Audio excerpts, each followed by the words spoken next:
எல்லா குருமார்களுக்கும், அம் ஐயா இளங்கோ ஐயா அவர்களுக்கும், தேவதைகளுக்கும், சித்தர் பெருமான்களுக்கும், இறைவனுக்கும் நன்றி.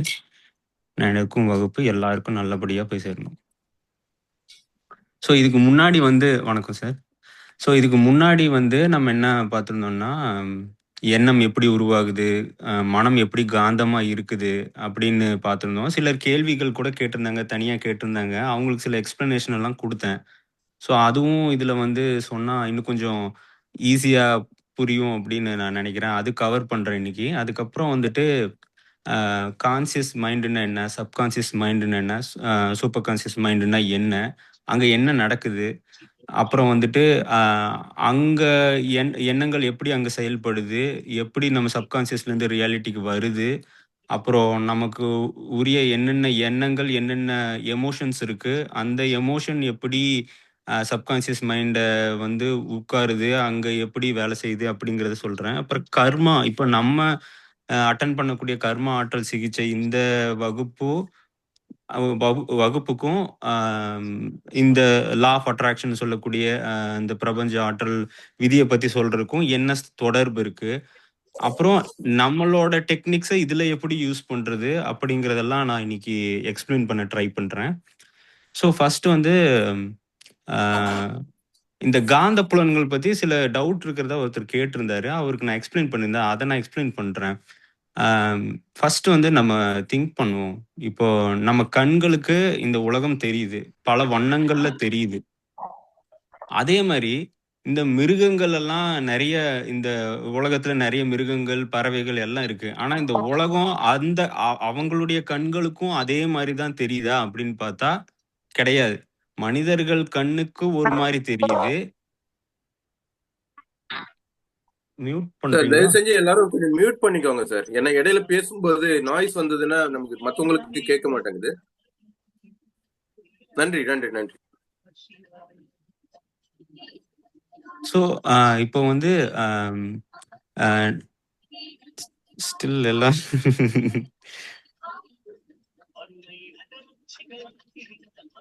மியூட் ஆசி சார், நீங்க எல்லாருக்கும் மியூட் போட்டு விட்டுடலாம்.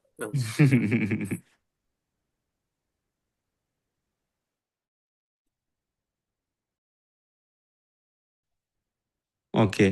ஸோ இப்போ வந்து மனிதர்கள் கண்ணுக்கு நம்ம இந்த மரங்கள், செடி, கொடிகள் இந்த உலகம் வந்து ஒரு வண்ணத்துல தெரியுது. அதே மாரி மத்த பறவைகளுக்கும், மிருகங்களுக்கும், மத்த உயிரினங்களுக்கும் ஒவ்வொன்னும் ஒவ்வொரு கலர்ல தெரியுது. அதுக்கு என்ன காரணம்? இந்த பிரபஞ்சம் ஒண்ணுதான். இந்த இந்த உலகம் ஒண்ணுதான். இந்த சூரியன் ஒண்ணுதான். ஆனா நமக்கு ஏன் வந்து எல்லாம் வித்தியாச அ அ ஒவ்வொரு உயிரினங்களுக்கும் ஒவ்வொரு கலர்ல தெரியறதுக்கான காரணம் என்ன அப்டின்னா, அங்க வந்து ஒரு விஷயம் நடக்குது. அது எல்லாருக்கும் ஒரே மாரி இல்ல. ஒரே உலகம் தான். ஆனா ஒவ்வொருத்தருக்கும் ஒவ்வொரு மாரி வந்து இறைவன் வந்து டிசைன் பண்ணியிருக்காரு. இப்போ நம்மல்லாம் பகல்ல வாழ்ந்துட்டு நைட்ல தூங்கக்கூடிய வந்து ஒரு உயிரினமா இருக்கோம். நெறைய உயிரினங்கள் வந்து இரவுல வாழ்ந்துட்டு பகல்ல தூங்கக்கூடிய உயிரினங்களா இருக்கு. அதே மாரி மான்கள், புலிகள் ஒவ்வொன்னுக்கும் அது வந்து வேட்டையாடுவதற்கு உரிய கண்கள் எப்படி இருக்கணுமோ அந்த மாரி இருக்கு. ஒவ்வொன்னுக்கும் ஒவ்வொன்னு ஏன் வித்தியாசப்படுதுன்னா, ஒவ்வொன்னுக்கும் அந்த காந்த புலன்கள் வந்து மாறுது. இப்ப சூரிய ஒளிங்கிறது ஒண்ணுதான். ஒவ்வொரு பொருளுக்கும், ஒவ்வொரு உயிரினங்களுக்கும் இங்க வந்து காந்தப்புலங்கள் இருக்கு. அந்த சூரிய ஒளி வந்து வந்து அந்த அந்த எந்த ஆப்ஜெக்ட் மேல படுதோ, இல்ல உயிரினங்கள் மேல படுதோ, பட்டு அது ஒரு காந்தப்புலன செலுத்திக்கிட்டே இருக்கு.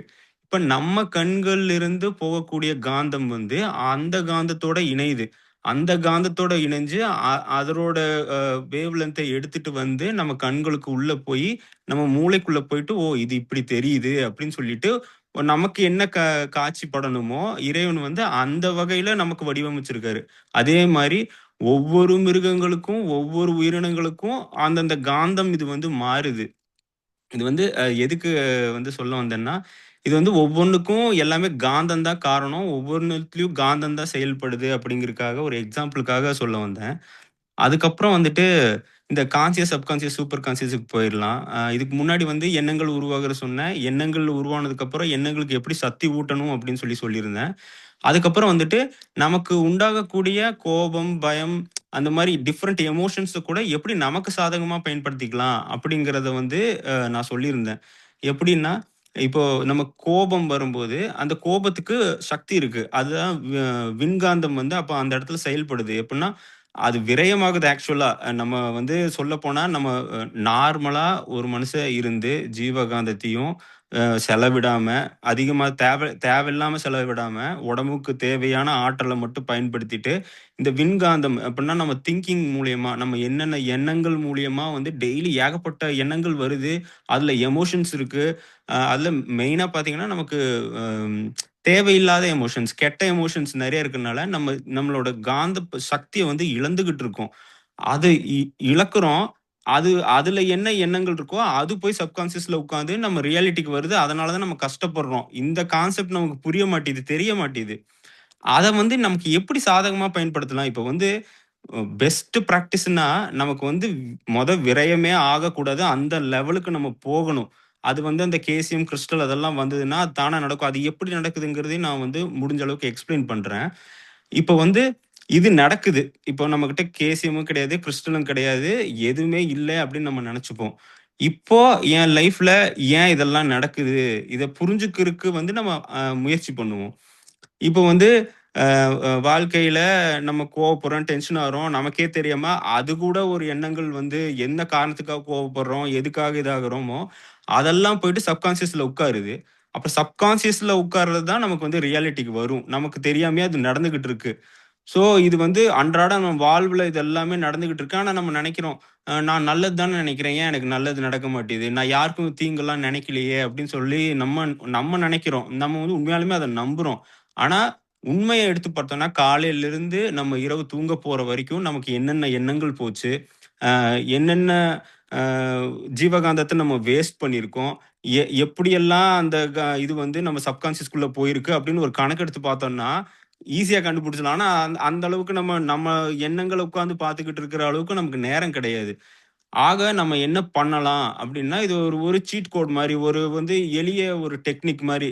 நமக்கு அம் அம் கெட்டதா செயல்படுறத நமக்கு சாதகமா பயன்படுத்துறதுக்கு ஒரு ஈஸியான ஒரு டெக்னிக். எப்படின்னா, இப்போ நான் முதலே சொல்லியிருந்த மாரி, வந்து உங்களுக்கு என்ன தேவையோ, அத வந்து பாசிட்டிவா வந்து எழுதி வச்சுக்குங்க அப்படின்னு சொல்லியிருந்தேன். அத வந்து நல்லா வந்து மனப்பாடம் பண்ணி, அத வந்து நல்லா பதிச்சுக்குங்க. பதிச்சுக்கிட்டு, அது என்ன பண்ணும்னா, அதுக்கு சக்தி ஊட்டுங்க. அத உருவேத்துங்க. அப்புட்ன்னா அத உணருங்க. அது என்ன உங்களுக்கு வேணுமோ, அத வந்து கம்ப்ளீட்டா உணருங்க.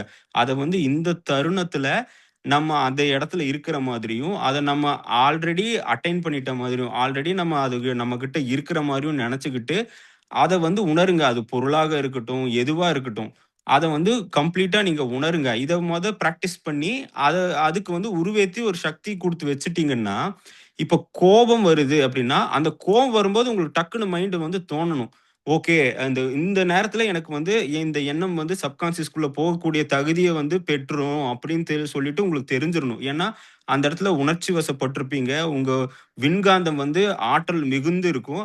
அந்த நேரத்துல கண்டிப்பா அது போய் உள்ள உட்காந்துரும். ஃபார் எக்ஸாம்பிள்க்கு எடுத்துட்டோம்னா, அ ஒரு நல்ல எக்ஸாம்பிள் எடுக்கணும்னா, உங்களோட அ வாழ்வுல வந்து ஒரு சின்ன வயசுல வந்து ஒரு குறிப்பிட்ட நாள் வந்து உங்களுக்கு சூப்பரா ஞாபகம் இருக்கும். ஒரு பர்த்டேவோ, இல்ல உங்க ஃபேமிலியோட ஸ்பெண்ட் பண்ண நாளோ, இல்ல உங்க நண்பர்களோட விளையாண்ட நாளோ, அன்னைக்கு வந்து நல்ல ஞாபகம் இருக்கும். இந்த நாள்ல, இந்த டைம்ல நான் இந்த கலர் ட்ரெஸ் போட்டிருந்தேன். அன்னைக்கு வந்து இந்த மாரி நான் என் ஃப்ரெண்ட்ஸோட விளையாண்டேன். இந்த மாரி சாப்பிட்டேன். அது மாரி ஒவ்வொருத்தருக்கும் அந்த கல்லூரி பகுதி டைம்லயோ, இல்ல ஸ்கூல் டைம்லயோ வந்துட்டு ஏதோ ஒரு ஞாபகங்கள் இருக்கும். அது ஏன் அவ்ளோ உயிர்ப்போட நமக்குள்ள இருக்கு அப்டின்னா, அந்த நேரத்துல நமக்கு நடந்த விஷயம் வந்து அந்த டைம்ல வந்து அவ்ளோ உணர்வு பூர்வமா நம்ம வந்து அந்த எண்ணத்துல வந்து ஊன்றி போயிருப்போம். அதனால வந்து அது நம்ம மனசுக்குள்ள போயிட்டு இன்னும் அது உயிரோட இருக்கு. உயிர்ப்போட இருக்கு.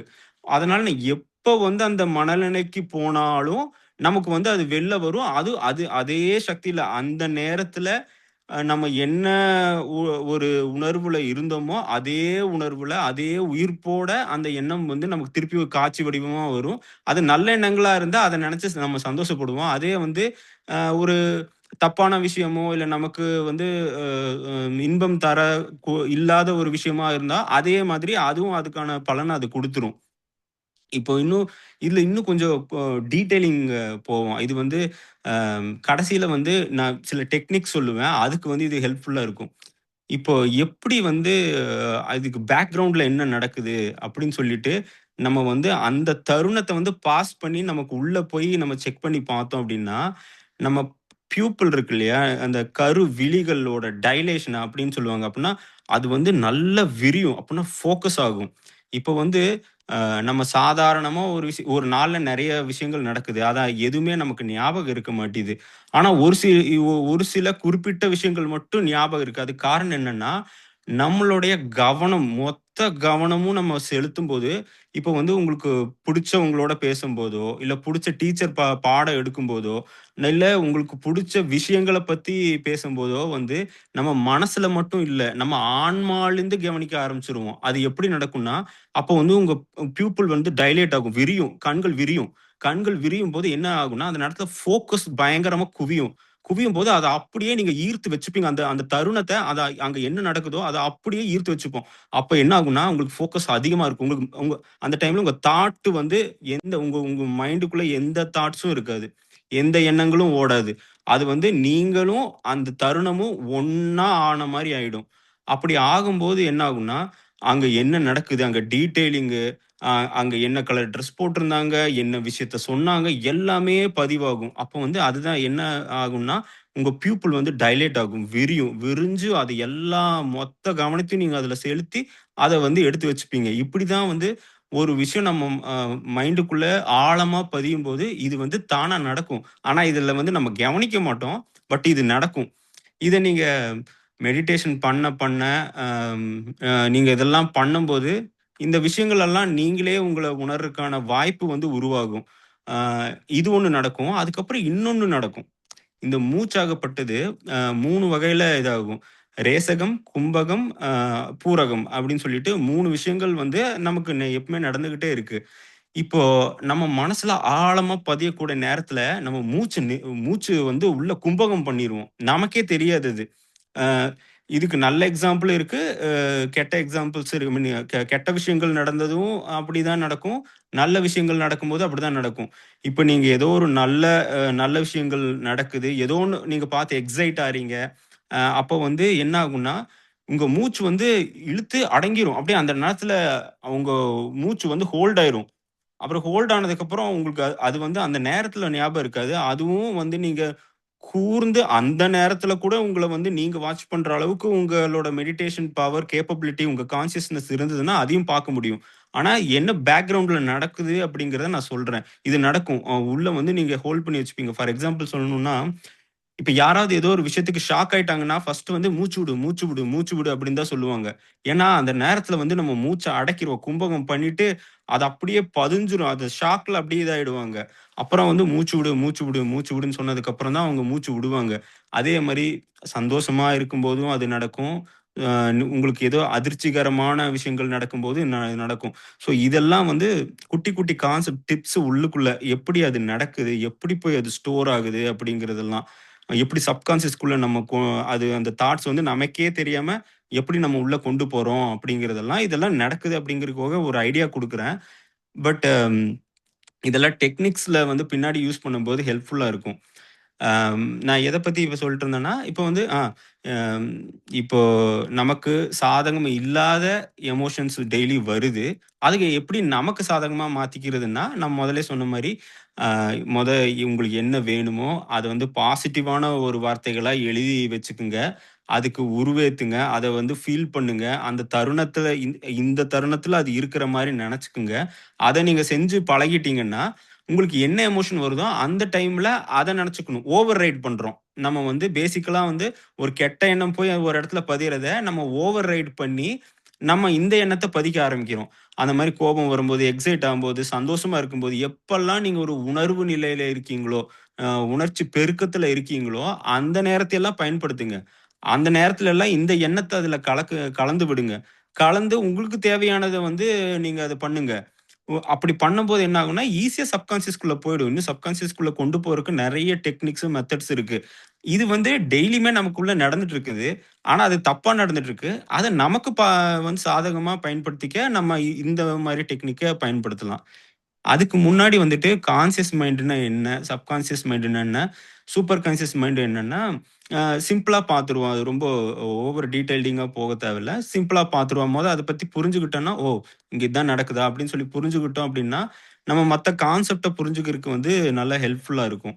அ கான்ஷியஸ் மைண்ட்னா என்னன்னா, நம்ம அன்றாட வாழ்க்கையில நம்ம விழிப்பு நிலையில இருக்கும்போது, இங்க என்ன நடக்குது? ஒரு டெசிஷன் எடுக்கிறதாகட்டும் சரி, அம் நான் செ ஒ ஒ அன்றாட வாழ்வுல செயல்படுறக்கு எனக்கு என்ன வேணும், வேணாம்.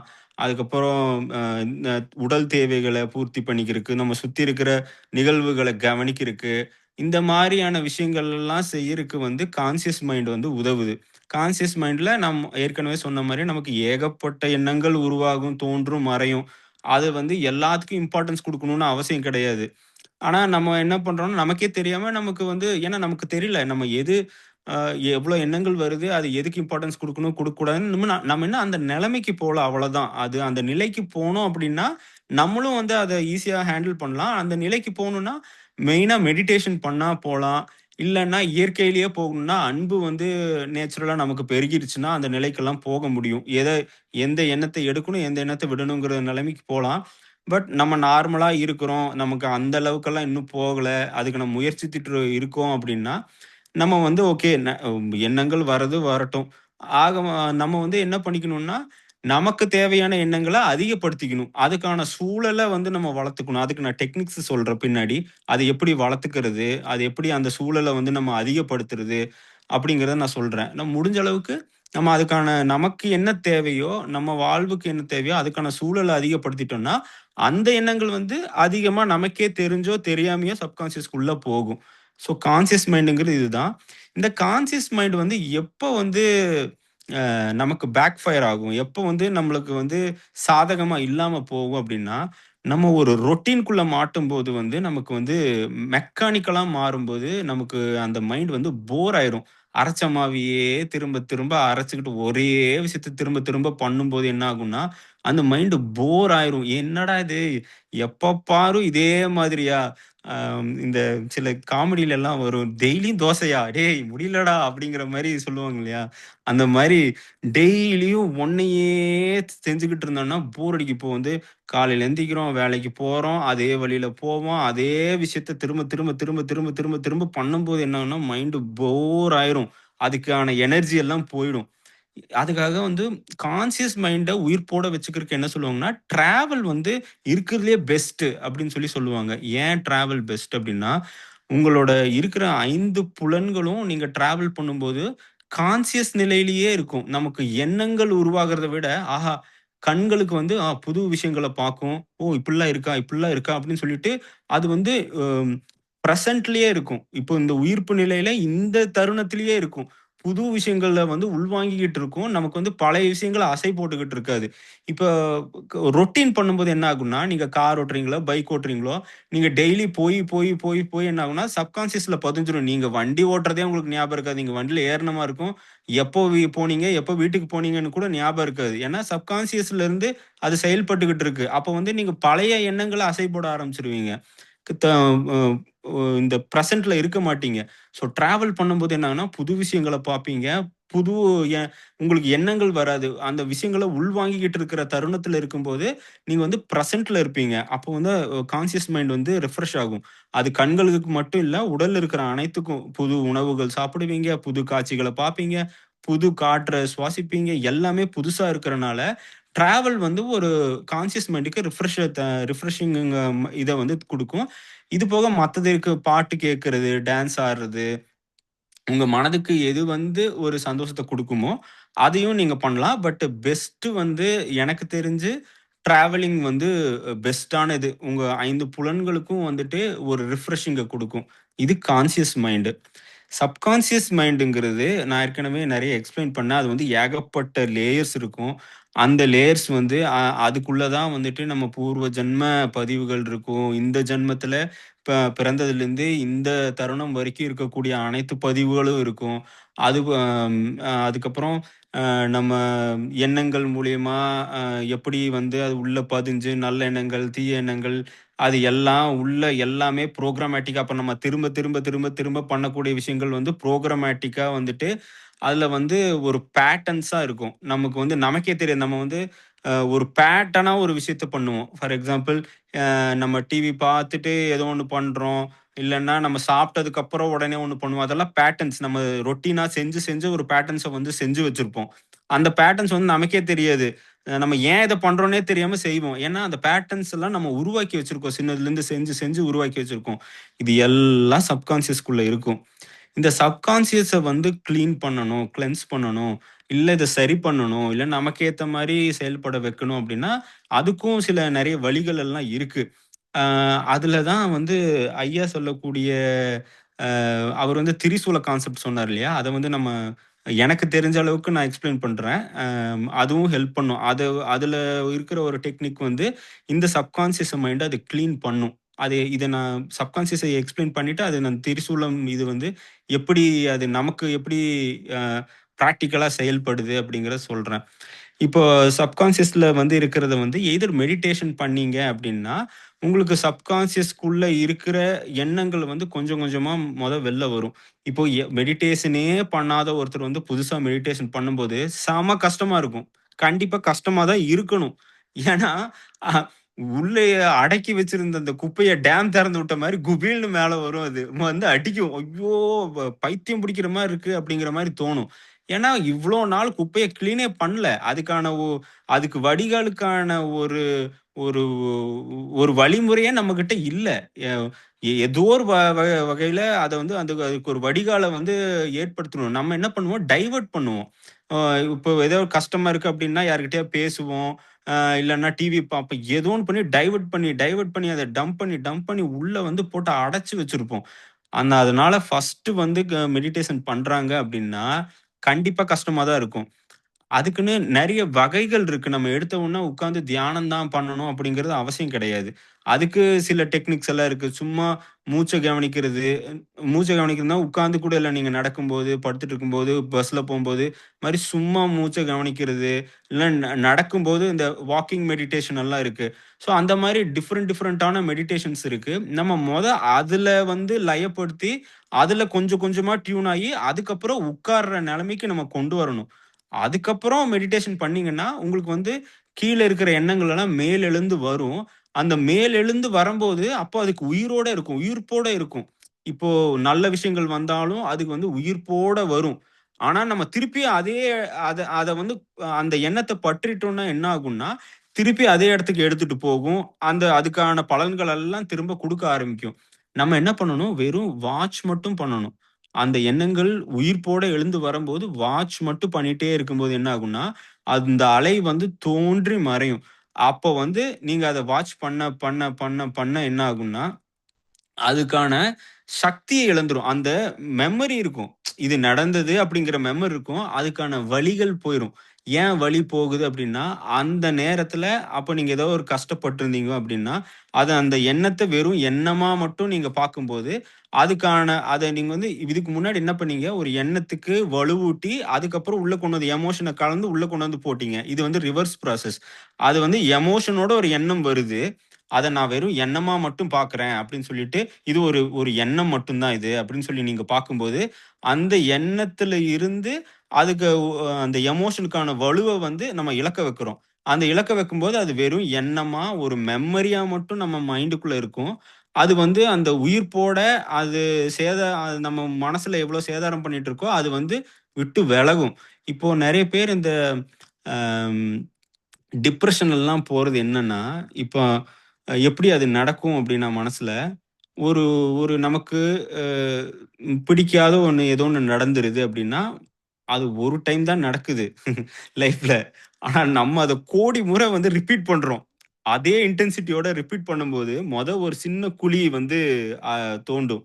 அத யோசிச்சு என்ன ஆகும்னா, அது தோண்டி அந்த மரியானா ட்ரென்ச் மாரி அவ்ளோ ஆழத்துக்கு நம்ம தான் வந்து அத வந்து அது வந்து ஒண்ணும் பண்ண முடியாது. ஏன்னா, நம்மளாலயே கண்ட்ரோலே பண்ண முடியாது. அது வந்து அந்த மனசுலேருந்து டங்கு, டங்கு, டங்கு, டங்குன்னு அடிச்சுக்கிட்டே இருக்கும். அதனால அந்த எண்ணங்கள் வந்து ரிப்பீட்டடா உங்களால நிறுத்த முடியாது. அதான் லூப்ல போறது அப்படின்னு சொல்லுவாங்க. அந்த லூப்ல போயி என்ன ஆகும்னா, சின்ன குழியா இருந்தது பெரிய பள்ளமா ஆயி, அதுல ஏன்னா அந்த எண்ணங்கள் வரும்போது உங்களால அதுலருந்து மீண்டு வெளிய வர அளவுக்கு நம்ம போயிரும். அதான் டிப்ரஷன்ல உள்ள போய் மாட்டுறது.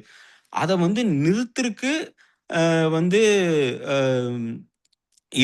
பொதுவாலுமே நிறுத்துறது வந்து ரொம்ப கஷ்டம். ஏன்னா, அந்த மாரி சிச்சுவேஷன் அந்த மாரி அமைஞ்சிருச்சு அப்டின்னா, நிறுத்துறது கஷ்டம்.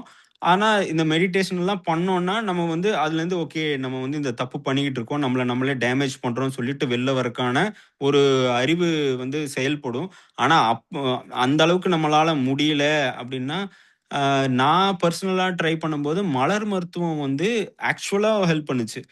எனக்கு வந்து ரிப்பீட்டடா சில எண்ணங்கள் வந்துட்டே இருந்தது. என்னால கண்ட்ரோல் பண்ணவே முடியல. அப்போ வந்து எங்க அண்ணன் தான் எனக்கு வந்து சஜெஸ்ட் பண்ணான். இந்த மாரி இத ட்ரை பண்ணி இது ஒர்க் ஆகும் அப்டின்னா, அந்த டைம்ல அ அத எடுக்கும்போது என்னாச்சுன்னா, அந்த செகண்டுக்கு முன்னாடி வரைக்கும் அது ரிப்பீட்டடா வந்தது. அப்படியே நின்றுச்சு. அதுக்கப்புறம் இது எப்படி இது வேலை செய்யுது? அதே மாரி சார் சொல்ற கேசியம் வந்து 100% வேலை செய்யும். அதுவும் வந்து எப்படின்னா, சப்கான்ஷியஸ்குள்ள நம்ம ஆறாக்குள்ள போய் வேலை செய்யுது. அதே மாரி இந்த மலர் மருந்தும் அதே வேலைய தான் செய்யுது. சார் சொல்ற கேசியம் வந்து இன்னும் பயங்கரமா வேலை செய்யும்னு எனக்கு கண்டிப்பா தோணுது. ஏன்னா, அதுவும் சப்கான்ஷியஸ்குள்ள போய் வேலை செய்யுது. அதுக்கு முன்னாடி வரைக்கும் ரிப்பீட்டடா வந்துட்டு இருந்தது. அது அப்படியே நின்றுச்சு. எப்படி இது நின்னுச்சு? இவ்ளோ நேரம் எனக்கு ரிப்பீட்டடா வந்துட்டு இருந்தது. அத சாப்பிட்ட உடனே ஏன் நிக்குது? அப்படின்னு சொல்லிட்டு அத ஆழ்ந்து சிந்திச்சு பார்க்கும்போது, இது சப்கான்ஷியஸ்ல போய் வேலை செய்யுது அப்படிங்கிறது புரிஞ்சது. ஸோ நம்ம கண்ட்ரோல்ல நம்ம இருக்கோம் அப்படின்னா, நமக்கு எந்த ப்ராப்ளம் இல்ல. ஆனா நம்ம அந்த கண்ட்ரோல்ல இல்ல. ஏன்னா அந்த லெவல்ல இருந்தோம்னா, நம்ம இன்னும் நெறைய விஷயங்கள கண்டுபிடிச்சுருவோம். நம்ம இன்னும் அந்த லெவலுக்குலாம் போல. ஸோ நமக்கு ஹெல்ப் தேவைப்படுது. ஹெல்ப் தேவைப்படும்போது இந்த மாரி கேசியம் எடுத்துக்கணும். இல்லன்னா வந்துட்டு மலர் மருந்து, இந்த மாரியான நெறைய விஷயங்கள்லாம் இருக்கு. அதுல நமக்கு வந்து குடுப்பினை இருக்கிறனால நமக்கு கேசியம், கிறிஸ்டல்லாம் வந்து அ புரிஞ்சுக்கிறதுக்கு, தெரிஞ்சுக்கிறதுக்கான வாய்ப்பு கிடைச்சிருக்கு. அத நம்ம வந்து அது எப்பேர்ப்பட்ட விஷயம் நமக்கு இன்னுமே ஆக்சுவலா புரியல. அது வந்து சப்கான்ஷியஸ்குள்ள எப்படி போய் வேலை செய்யுது? அ அதுக்கு உண்டான சக்தி என்ன? அப்படிங்கிறதெல்லாம் நமக்கு ஆக்சுவலா புரியல. நான் அத வந்து நீங்க எடுத்து உணர்ந்து பார்க்கும்போது தான், இது எப்பேர்ப்பட்ட அருமருந்து அப்படிங்கிறது நமக்கு புரியும். ஸோ சப்கான்ஷியஸ் மைண்டுங்கிறது இதுதான். இதுக்குள்ள இன்னும் நெறைய டெக்னிக்ஸ் இருக்கு. நெறைய பேர் வந்து இந்த சப்கான்ஷியஸ கிளியர் பண்றதுக்காக விபாசனா போவாங்க. 10 நாள் விபாசனா போவாங்க. மூச்சு பயிற்சிகள் இருக்கு. இது மாரி நெறைய டெக்னிக்ஸ் எல்லாம் இருக்கு. ஆனா, அத பத்தி ஒவ்வொன்னா எக்ஸ்ப்ளைன் பண்ணா நம்ம எக்ஸ்ப்ளைன் பண்ணிட்டே போலாம். ஆனா, பேசிக்கா என்ன நடக்குதுன்னா, அ கான்செப்ட் என்னன்னா, அந்த தாட்ல இருக்கிற எமோஷன பிரிச்செடுத்து, அந்த தாட்ட வெறும் தாட்டா மட்டும் வச்சுக்கிட்டு, மெமரியா வச்சுக்க போறோம். அவ்வளதான். அதுக்கான எமோஷன் வந்து என்னை எந்த வகையிலும் இதுக்கப்புறம் அதுக்கு மேல பாதிக்காது. அத பிரிச்சுட்டோம் அப்டின்னா, அது நம்மள பாதிக்காது. அந்த பிரிக்கிறக்கான டெக்னிக் தான் நெறைய இந்த மெடிடேஷனு, விபாசனா, இல்லன்னா மலர் மருந்து இந்த மாரி ஏகப்பட்ட டெக்னிக் இருக்கு. அதுக்கு நம்மகிட்ட வந்து ஈஸியா இப்ப நமக்கு ஐயா வந்து குடுத்திருக்கிறது வந்து கேசிஎம்ம குடுத்திருக்காரு. அது வந்து இருக்கிறதுலயே டாப் மோஸ்ட் மருந்து. அது நமக்கு கிடைச்சதுன்னா, நமக்கு வந்து இந்த இதுலருந்து விடுபடுறதுக்கெல்லாம் வந்து வாய்ப்பு கிடைக்கும். நம்ம மைண்டு நம்ம மைண்ட் எவ்வளோ நல்லா இருக்குங்கிறதே நமக்கு சத்தியமா தெரியாது. நம்ம அத எடுத்து பார்த்ததுக்கு அப்புறம் தான் நமக்கு வித்தியாசம் தெரியும். ஓ! இப்படிதான் இருக்குமா? நல்லா இருந்தா இப்படிதான் இருக்குமா? அப்படிங்கிற மாரி இருக்கும். ஏன்னா நம்ம மைண்ட இந்த மாரி வச்சு, வச்சு, வச்சு, வச்சு பழகி இதுதான் நார்மல்ன்னு நம்ம நெனச்சுட்டு இருக்கோம். நல்ல பீஸ்ஃபுல்லான ஒரு ஹெல்தியான நல்ல மைண்ட், பாசிட்டிவான மைண்ட் எப்படி இருக்குங்கிறதே நமக்கு நெறைய பேருக்கு தெரியாது. அதுதான் உண்ம. அத நம்ம எடுத்து டிஃபரன்ஸ பார்க்கும்போது தான், "ஓ! லைஃப் நல்லா தான் இருக்குமா?" அப்படிங்கிறது வந்து நமக்கு அப்பதான் புரியும். நமக்கு வந்து ஆக்சுவலா நம்ம ரொம்ப கிஃப்டட். நம்ம வந்து அந்த கேசிஎம்லாம் எடுங்க. எடுத்து ட்ரை பண்ணி பாருங்க. அப்போ வந்து தெரியும். "ஓ! லைஃப் நல்லா தான் இருக்கா? நமக்கு தான் இவ்வளோ நாள் தெரியலையா?" அப்படிங்கிறது வந்து அப்பதான் உண்ம தெரியும். அப்புறம் சூப்பர் கான்ஷியஸ் மைண்ட் இப்ப சப்கான்ஷியஸ் மைண்ட் இன்னும் டீப்பா போயிட்டே இருக்கும். அது வேணாம். நம்ம சூப்பர் கான்ஷியஸ் மைண்டுக்கு போவோம். சூப்பர் கான்ஷியஸ் மைண்டுங்கிறது நம்மளுடைய ஐயா அன்னைக்கு சொன்னார் இல்லையா? நம்மளுடைய பரமாத்மா மாதிரி. சுப்ரீம் சோலுக்கு போல நம்மளுடைய நம்ம பரமாத்மாக்கு எல்லாமே தெரியும். நான் எங்கிருந்து வந்தேன்? எங்க போயிட்டுருக்கேன்? நான் என்னென்னலாம் கத்துக்கிட்டேன்? என்னென்னலாம் நான் கத்துக்கணுங்கிறது வந்து அதுக்கு எல்லாமே தெரியும். நம்ம எப்ப வந்து நான் இறைவனடி அடைய போறேன்? என்னென்னலாம் நான் கத்துக்க போறேங்கிறது எல்லாமே அதுக்கு தெரியும். ஸோ அதுதான் சூப்பர் கான்ஷியஸ்னஸ். சூப்பர் கான்ஷியஸ்னஸ் எப்பயுமே வந்து ஓகே சார். குறுக்கிட்டதுக்கு மன்னிக்கணும். டாக்டர் சொல்லுங்க. சார் வந்துட்டாங்க. ஸோ ஓகே நம்ம சார். மறுபடியும் இன்னொரு ஓகே முறை சார். தொடருவோம். Okay sir. Okay sir. நன்றி, நன்றி, நன்றி. நன்றி, நன்றி. எல்லாருக்கும் நன்றி.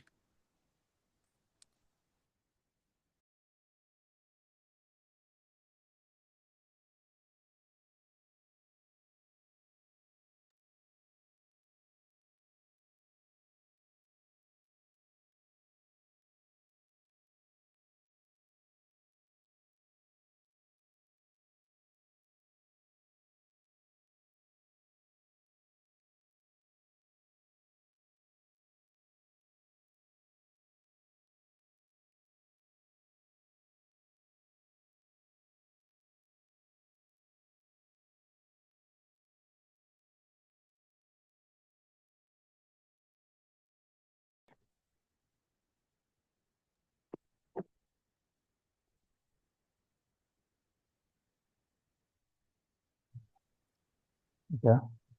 வணக்கம் ஐயா. வணக்கம் சார். வணக்கம் ஐயா. நேருக்கு வணக்கம் சார். வணக்கம் ஐயா. வணக்கம். வணக்கம் ஐயா. நேருக்கு வணக்கம். வணக்கம் ஐயா. குழந்தைகள் சார் வந்திருக்காரா? குழந்தைகள் சார் வந்திருக்காரா? ஐயா வந்திருக்கீங்க. வந்திருக்கீங்களா சார்? அட்டெண்டன்ஸ் சிஸ்டம் கம்பல்சரியாக கொண்டு வர சொல்கிறாங்க சார். கொஞ்சம் கோஆப்ரேட் பண்ணிக்கோங்க சார். சரிங்க சார். தை 1ஆம் தேதியிலிருந்து கம்பல்சரியாக அட்டெண்டன்ஸ் சிஸ்டம் கொண்டு வர சொல்கிறாங்க. சரிங்க சார். அது எப்படி பண்ணலான்னு சொல்லிட்டு ஒரு டீம் அரேஞ்ச்மெண்ட் பண்ணிவிட்டு நம்ம அட்டெண்டன்ஸ் சிஸ்டம் கம்பல்சரியாக கொண்டு வரணும் சார். ஏன்னா இன்னும் நிறைய விஷயங்கள் சிதறல் கொடுக்குறாங்க. அவங்க வாங்குறதுக்கு முதல்ல நாம எலிஜிபிளாக இல்லை அப்படின்னு குறைப்பட்டுக்கிறாங்க. இன்னும் எலிஜிபிலிட்டி நிறைய வளர்த்துக்கணும் அப்படின்றாங்க. அப்போ கிளாஸ்க்கு யார் ரெகுலராக வராங்களோ அவங்க தான் தெரியும் ஓரளவுக்கு. ஏதோ இன்னைக்கு தூக்கம் வரல அதனால வந்து கிளாஸில் உட்காடுறோம், இன்னைக்கு பொழுது போல அதனால கிளாஸ்க்கு வந்து உட்காடுறோம் அப்படின்னு சும்மா அப்படி வந்துட்டு போகிறவங்களுக்கு அவ்வளோ அவேர்னஸ் இருக்காது. அதை உள்வாங்கிக்கவும் மாட்டாங்க. என்னைக்கோ ஒரு நாளைக்கு அப்படி பொழுதுபோக்காக வந்துட்டு போகிறவங்களுக்கெல்லாம் இது புரியவும் புரியாது. தொடர்ந்து கண்டினியூஸாக வரவங்க தான் புரியும். இனிமேலுக்கு அவங்க கொடுக்க போகிற அந்த கிஃப்ட்ஸ் எல்லாம் வாங்குறதுக்கும் அதை அனுபவிக்கிறதுக்கும் கூட ஒரு ருணம் இருக்கணும். ருணம்னா அம்சம் இருக்கணும். அது ரெகுலராக வர்றவங்களுக்கு தான் வந்து அது கரெக்டாக தெரியும். ஆனால் டு அசஸ் தர் வேல்யூ அவங்களுடைய அண்டர்ஸ்டாண்டிங்காக கொஞ்சம் கம்பல்சரியாக இமிடியேட்டாக கொண்டு வாங்கன்னு சொல்லியிருக்காங்க. அது நீங்கள் கொஞ்சம் ஆசம்பி சார்கிட்ட கலந்து பேசி அது என்ன பண்ணான்னு ஏஐ டீமில் கன்சல்ட் பண்ணால் கூட பண்ணிட்டு கொஞ்சம் இமிடியேட்டாக அது இம்ப்ளிமெண்ட் பண்ணுவோம் சார். பண்ணிடலாம் சார். அது ரெகுலராக வரணும். தென் அதே மாதிரி சோஷியல் மீடியாவில் பார்க்குறவங்களுக்கும் அதை நம்ம கொண்டு வரதுக்கு என்ன மாதிரி அனாலிட்டிக்ஸ் நம்ம யூஸ் பண்ணணும், என்ன அனாலிட்டிக்ஸ் யூஸ் பண்ணி அந்த பார்க்குறவங்க யார் யார் பார்க்குறாங்க, எத்தனை பேர் பார்க்குறாங்க, விசிட்டர்ஸ்னு பார்க்குறதுக்கு என்ன சோர்சஸ் இருக்குன்னு கொஞ்சம் பார்த்துக்கோங்க சார். சரியா? பண்ணிடலாம் சார். கொஞ்சம் ஹெல்ப் பண்ணுங்க சார். ஓகேவா? சரிங்க சார். Right sir. தர்மத்தை பற்றி பார்க்குறோம். தர்மம் வந்து மழை பனி குளிரில் வந்து ரொம்ப பாதிச்சவங்க இருக்காங்க. அவங்களுக்கு போர்வை வாங்கி கொடுக்கலாமான்னு சொல்லிட்டு கேட்டிருந்தாங்க. கொடுக்கலாம், கண்டிப்பாக கொடுக்கலாம். அதாவது தர்மம் செய்யறதுக்கு வந்து நேரங்காலம்லாம் பார்க்க தேவையில்லை. எப்போ வேணாலும் பண்ணலாம். எனி டைம், எப்போ வேணாலும் எந்த டைம் வேணாலும் பண்ணலாம். இது நேரம் காலம், இந்த கிழமை, இந்த பகல், இந்த நைட்டு, விளக்கு வச்சுச்சு விளக்கு வைக்கல, இந்த திதி, இந்த அதெல்லாம் பார்க்க தேவையில்லை. எந்த நட்சத்திரம், எந்த திதி, எந்த யோகம் எது வேணாலும் பண்ணலாம். தர்மம் பண்ணுறதுக்கு ஒரு நேரங்காலம் கிடையாது. இப்போ பசியில் இருக்கிறாங்க, பசின்னு கேட்குறாங்க, சாப்பாடு கொடுங்க, தப்பு இல்லை. அது நீங்கள் ஃபைன் டியூன் போக போக யார் கொடுக்கலான்னு தெரியும். உங்களுக்கு ஃபைன் டியூன் பண்ண தெரியும், யார் கொடுங்க போக போக தெரியும். நீங்கள் கிறிஸ்தவ மெட்டன் கிறிஸ்தவ யோகா கரெக்டாக பண்ணிங்கன்னா அது அப்படியே போக போக நல்லா உங்களுக்கு அண்டர்ஸ்டாண்ட் தானே தெரியும். உங்களுக்கு ஆட்டோமேட்டிக்காக மைண்டில் வந்துடும். யாரையும் டிபெண்ட் பண்ண தேவையில்லை, கன்ஃபியூஸ் ஆக தேவையில்லை. பட் இப்போதைக்கு பசிக்கும்போது கொடுத்துருங்க, சாப்பாடு கொடுத்துருங்க. பணியில் குடியிரு அப்படின்றாங்கன்னா கொடுங்க, தப்பு கிடையாது. அப்போ அவங்கக்கிட்ட வந்து இல்லை டாக்டர் வந்து பிறந்த நட்சத்திரம் அன்னைக்கு தான் கொடுக்க சொல்லியிருக்கிறாரு, அது இன்னும் 10 நாள் இன்னும் வெயிட் பண்ணுங்க, 10 நாள் கழிச்சு போடுற கொடுக்குறேன்னு சொல்லக்கூடாது. சரியா? வேற ஒருத்தர் வந்து ஒரு பசிக்கு சாப்பாடு கேட்குறாங்க, இல்லை டாக்டர் அமாவாசை அன்னைக்கு தான் கொடுக்க சொல்லியிருக்கிறார், வெயிட்டு இன்னொரு 10-15 நாள் இருக்குது, அமாவாசை வரைக்கும் வெயிட் பண்ணலாம் அப்படின்னு சொல்லக்கூடாது. வேற ஏதாவது ஒரு பண உதவி கேட்குறாங்க, ஒரு தவிர்க்க முடியாத சூழ்நிலை கேட்குறாங்க, இல்லை பௌர்ணமி அன்னைக்கு தான் கொடுன்னு சொல்லிக்கிறாரு, பௌர்ணமிக்கு இன்னும் 20 நாள் இருக்குது, வெயிட் பண்ணு அப்படி சொல்லக்கூடாது. ஸோ அந்த டைமில் கொடுக்கணும். அப்போது ஏன் சார் அந்த டைம் இதெல்லாம் இருக்குது? அந்த நாளில் கம்பல்சரியாக கொடுக்கணும்.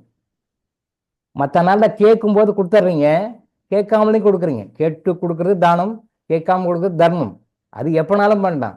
பட் இந்த குறிப்பிட்ட நாட்கள் சொல்கிறோம் பார்த்தீங்களா, நட்சத்திரம், பிறந்தநாள், வீட்டு நல்ல விசேஷங்கள், கிரகப்பிரவேசம், கல்யாணம், சீமந்தம், இந்த மாதிரி நல்ல நல்ல விஷயங்கள், நாம் என்ன நல்ல விஷயங்கள் சுபகாரியங்கள் சொல்கிறோமோ அந்த சுபகாரியம் நம்ம கட்டாயமாக செய்யணும். கண்டிப்பாக செய்யணும். இதெல்லாம் முடித்த பிறகு அப்புறம் வந்து அசுப காரியங்கள் சொல்லணும் இல்லையா, அந்த மாதிரி நிகழ்வுகள், ஒரு வீட்டில் ஒரு இறப்பு நடக்குது, அதுக்கு எப்போ என்ன பண்ணணும், வேற ஏதாவது ஒரு விஷயம் நடக்குது, அப்போ அதுக்கு என்ன கர்மா பண்ணணும், அதுக்கு என்ன தர்மம் பண்ணணும் நம்ம பின்னாடி பார்ப்போம். அது செகண்ட் பார்ட். அப்போ அதுக்கும் இருக்கு. அது செகண்ட் பார்ட், அது இப்போ வேண்டாம். ஃபர்ஸ்ட் பார்ட் இப்போ பேசிட்டு இருக்கோம் நம்ம. ஸோ அந்த ஃபர்ஸ்ட் பார்ட்டில் அந்த குறிப்பிட்ட நாளில், குறிப்பிட்ட சம்பவத்தில், குறிப்பிட்ட தேதிகளில், இந்த பௌர்ணமி அன்னைக்கு, அமாவாசை அன்னைக்கு, அந்த முன்னோர்களுக்கு சிராத்தம் கொடுக்கணும் பார்த்தீங்களா, அந்த 84 days per year, ஒரு வருடத்துக்கு 20 அந்த நாட்கள் கம்பல்சரியாக கொடுக்கணும். அப்படி கூட்டி கழிச்சு பார்த்தீங்கன்னா டெய்லி தர்மம் பண்ணுற மாதிரி தான்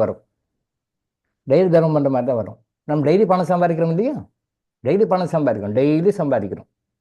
சில பேர் டெய்லி வருவாங்க, சில பேர் வீக்லி அந்த ஏர்னிங்கை வந்து கூலி வேலை செய்கிறவங்களுக்கு வீக்லி கொடுப்பாங்க. இந்த மேசன்ஸ் இந்த மாதிரி கன்ஸ்ட்ரக்ஷன் ஒர்க் பண்ணவங்க எவ்ரி சாட்டர்டே சேலரி அப்படி கொடுப்பாங்க. வீக்லி ஓ மந்த்லி. இப்போ விவசாயம் அக்ரிகல்ச்சர் ஃபீல்டில் இருக்கிறவங்க, அந்த ஃப்ளோரிகல்ச்சர் ஃபீல்டில் இருக்கிறவங்க, இவங்களுக்கெல்லாம் வந்து ஒரு சீசனில் வரும். ஒரு 3 மாதத்துக்கு ஒரு 6 மாதத்துக்கு ஒரு வரும். அவங்களுக்கு அந்த டேட்டில் வருமானம். சில பிஸ்னஸ் தொழில்களுக்கு ஆனுவல் இன்கம் ஒரு வருஷத்துக்கு ஒரு தான் வரும். இன்னும் சில பேருக்கு எப்பயோ சீசனில் தான் வரும். இப்போ மீடியேட்டர்ஸ் எல்லாம் இருக்காங்க, அவங்க ஏதாவது டீல் பண்ணுவாங்க, அந்த டீல் முடியும் போது வருமானம் வரும். அப்புறம் தென் அதுக்கு பிறகு வேறு ஏதாவது டீல் வரும்போது அந்த டீல் வரும்போது வரும். இதை ஒரு கான்ட்ராக்டர்ஸ் எடுக்கிறாங்க, ஒரு பெரிய கான்ட்ராக்ட் எடுப்பாங்க. அந்த கான்ட்ராக்ட் எடுக்கும்போது ஒரு பெரிய அமௌண்ட் வரும், அந்த அமௌண்ட் வரும். கான்ட்ராக்ட் முடிஞ்ச பிறகு இன்னொரு கான்ட்ராக்ட் எடுக்கும்போது வரும். அப்போ யாருக்கெல்லாம் எப்பெல்லாம் அமௌண்ட் லாபம்னு வருதோ அப்போல்லாம் தர்மம் பண்ணணும். யாருக்கெல்லாம் எப்பெல்லாம் ஸ்டாண்டர்டாக எல்லாருக்கும் ஒரே மாதிரி சொல்ல முடியாது இல்லையா? எல்லாருக்கும் ஒரே மாதிரி சொல்ல முடியாது. தினம் சம்பாதிக்கும் இருக்காங்க, வருஷத்துக்கு ஒரு சம்பாதிக்கும் இருக்காங்க, சீசனில் கிடைச்சா உண்டு, இல்லைன்னா இல்லை, அப்படி இருக்கணும் இருக்காங்க. தொழில்கள் டிஃப்ரெண்ட்டாக மாறும். யார் எந்த தொழில் செஞ்சாலும் எந்த வகையில் வருமானம் வந்தாலும் அவங்க வர்ற வருமானத்தை தானம் பண்ணணும். அது எப்பெல்லாம் வாய்ப்படுது அப்பெல்லாம் பண்ணணும். இந்த குறிப்பிட்ட சந்தர்ப்பத்தில் கண்டிப்பாக பண்ணணும். ஒரு முறை நைட்டு ஒரு 11:30 மணி வேற ஒரு விஷயமா வெளில போயிட்டு வேலை செய்கிற பஸ் ஸ்டாண்ட் பக்கம் நின்றுட்டு இருந்தேன். ஒரு 5 மினிட்ஸ் வேற ஒரு ஃப்ரெண்டு வருவான்னு வெயிட் பண்ணேன். அப்போ ஒரு பெரியவர் கேட்குறாரு, இதே மாதிரி மார்கழி மாதம் குளிர் தான். நைட் 11:30 மணி, ஐயா குளிர் உங்களுக்கு போடுற கொடுங்கன்னு கேட்குறாரு. நைட் 11:30 மணி, பனி கொட்டிட்டு இருக்கு, ஐயா குளிர் எனக்கு ஒரு போடுற கொடுங்கன்னு கேட்குறாரு. அவர் என்னன்னா பஸ் ஸ்டாண்டில் அந்த பேசஞ்சர்ஸ் வந்தால் உட்காருவாங்க பார்த்தீங்களா, உட்காருக்காக போடுற அந்த பெஞ்சில் படுத்துட்டு இருக்கிறார். வேளச்சேரி பஸ் ஸ்டாண்டில் அந்த பேசஞ்சர்ஸ் எல்லாம் உட்காரதுக்காக வெயிட்டிங்காக சீட் போட்டுருப்பாங்க, ஒரு 4 பேர் உட்காருமாங்க. அதில் படுத்துட்டு இருக்கார், போரை போத்திட்டு கிழிஞ்ச துணியை போத்திட்டு படுத்துட்டு இருக்கார். அத்தனை பேர் போகிறாங்க வராங்க. அவர் என்ன ஸ்பெசிஃபிக்காக கூப்பிட்டு ஐயான்னு கூப்பிட்றாரு. என்னன்னு தெரியும் பார்த்தா படுத்துருக்காரு. எனக்கு போர்வை வேணுமோ கிடைக்குமான்னு கேட்குறாரு. 11 மணிக்கு நான் எங்கே போய் போர்வை வாங்கி கொடுக்குறது? 11 மணிக்கு நைட் 11:30.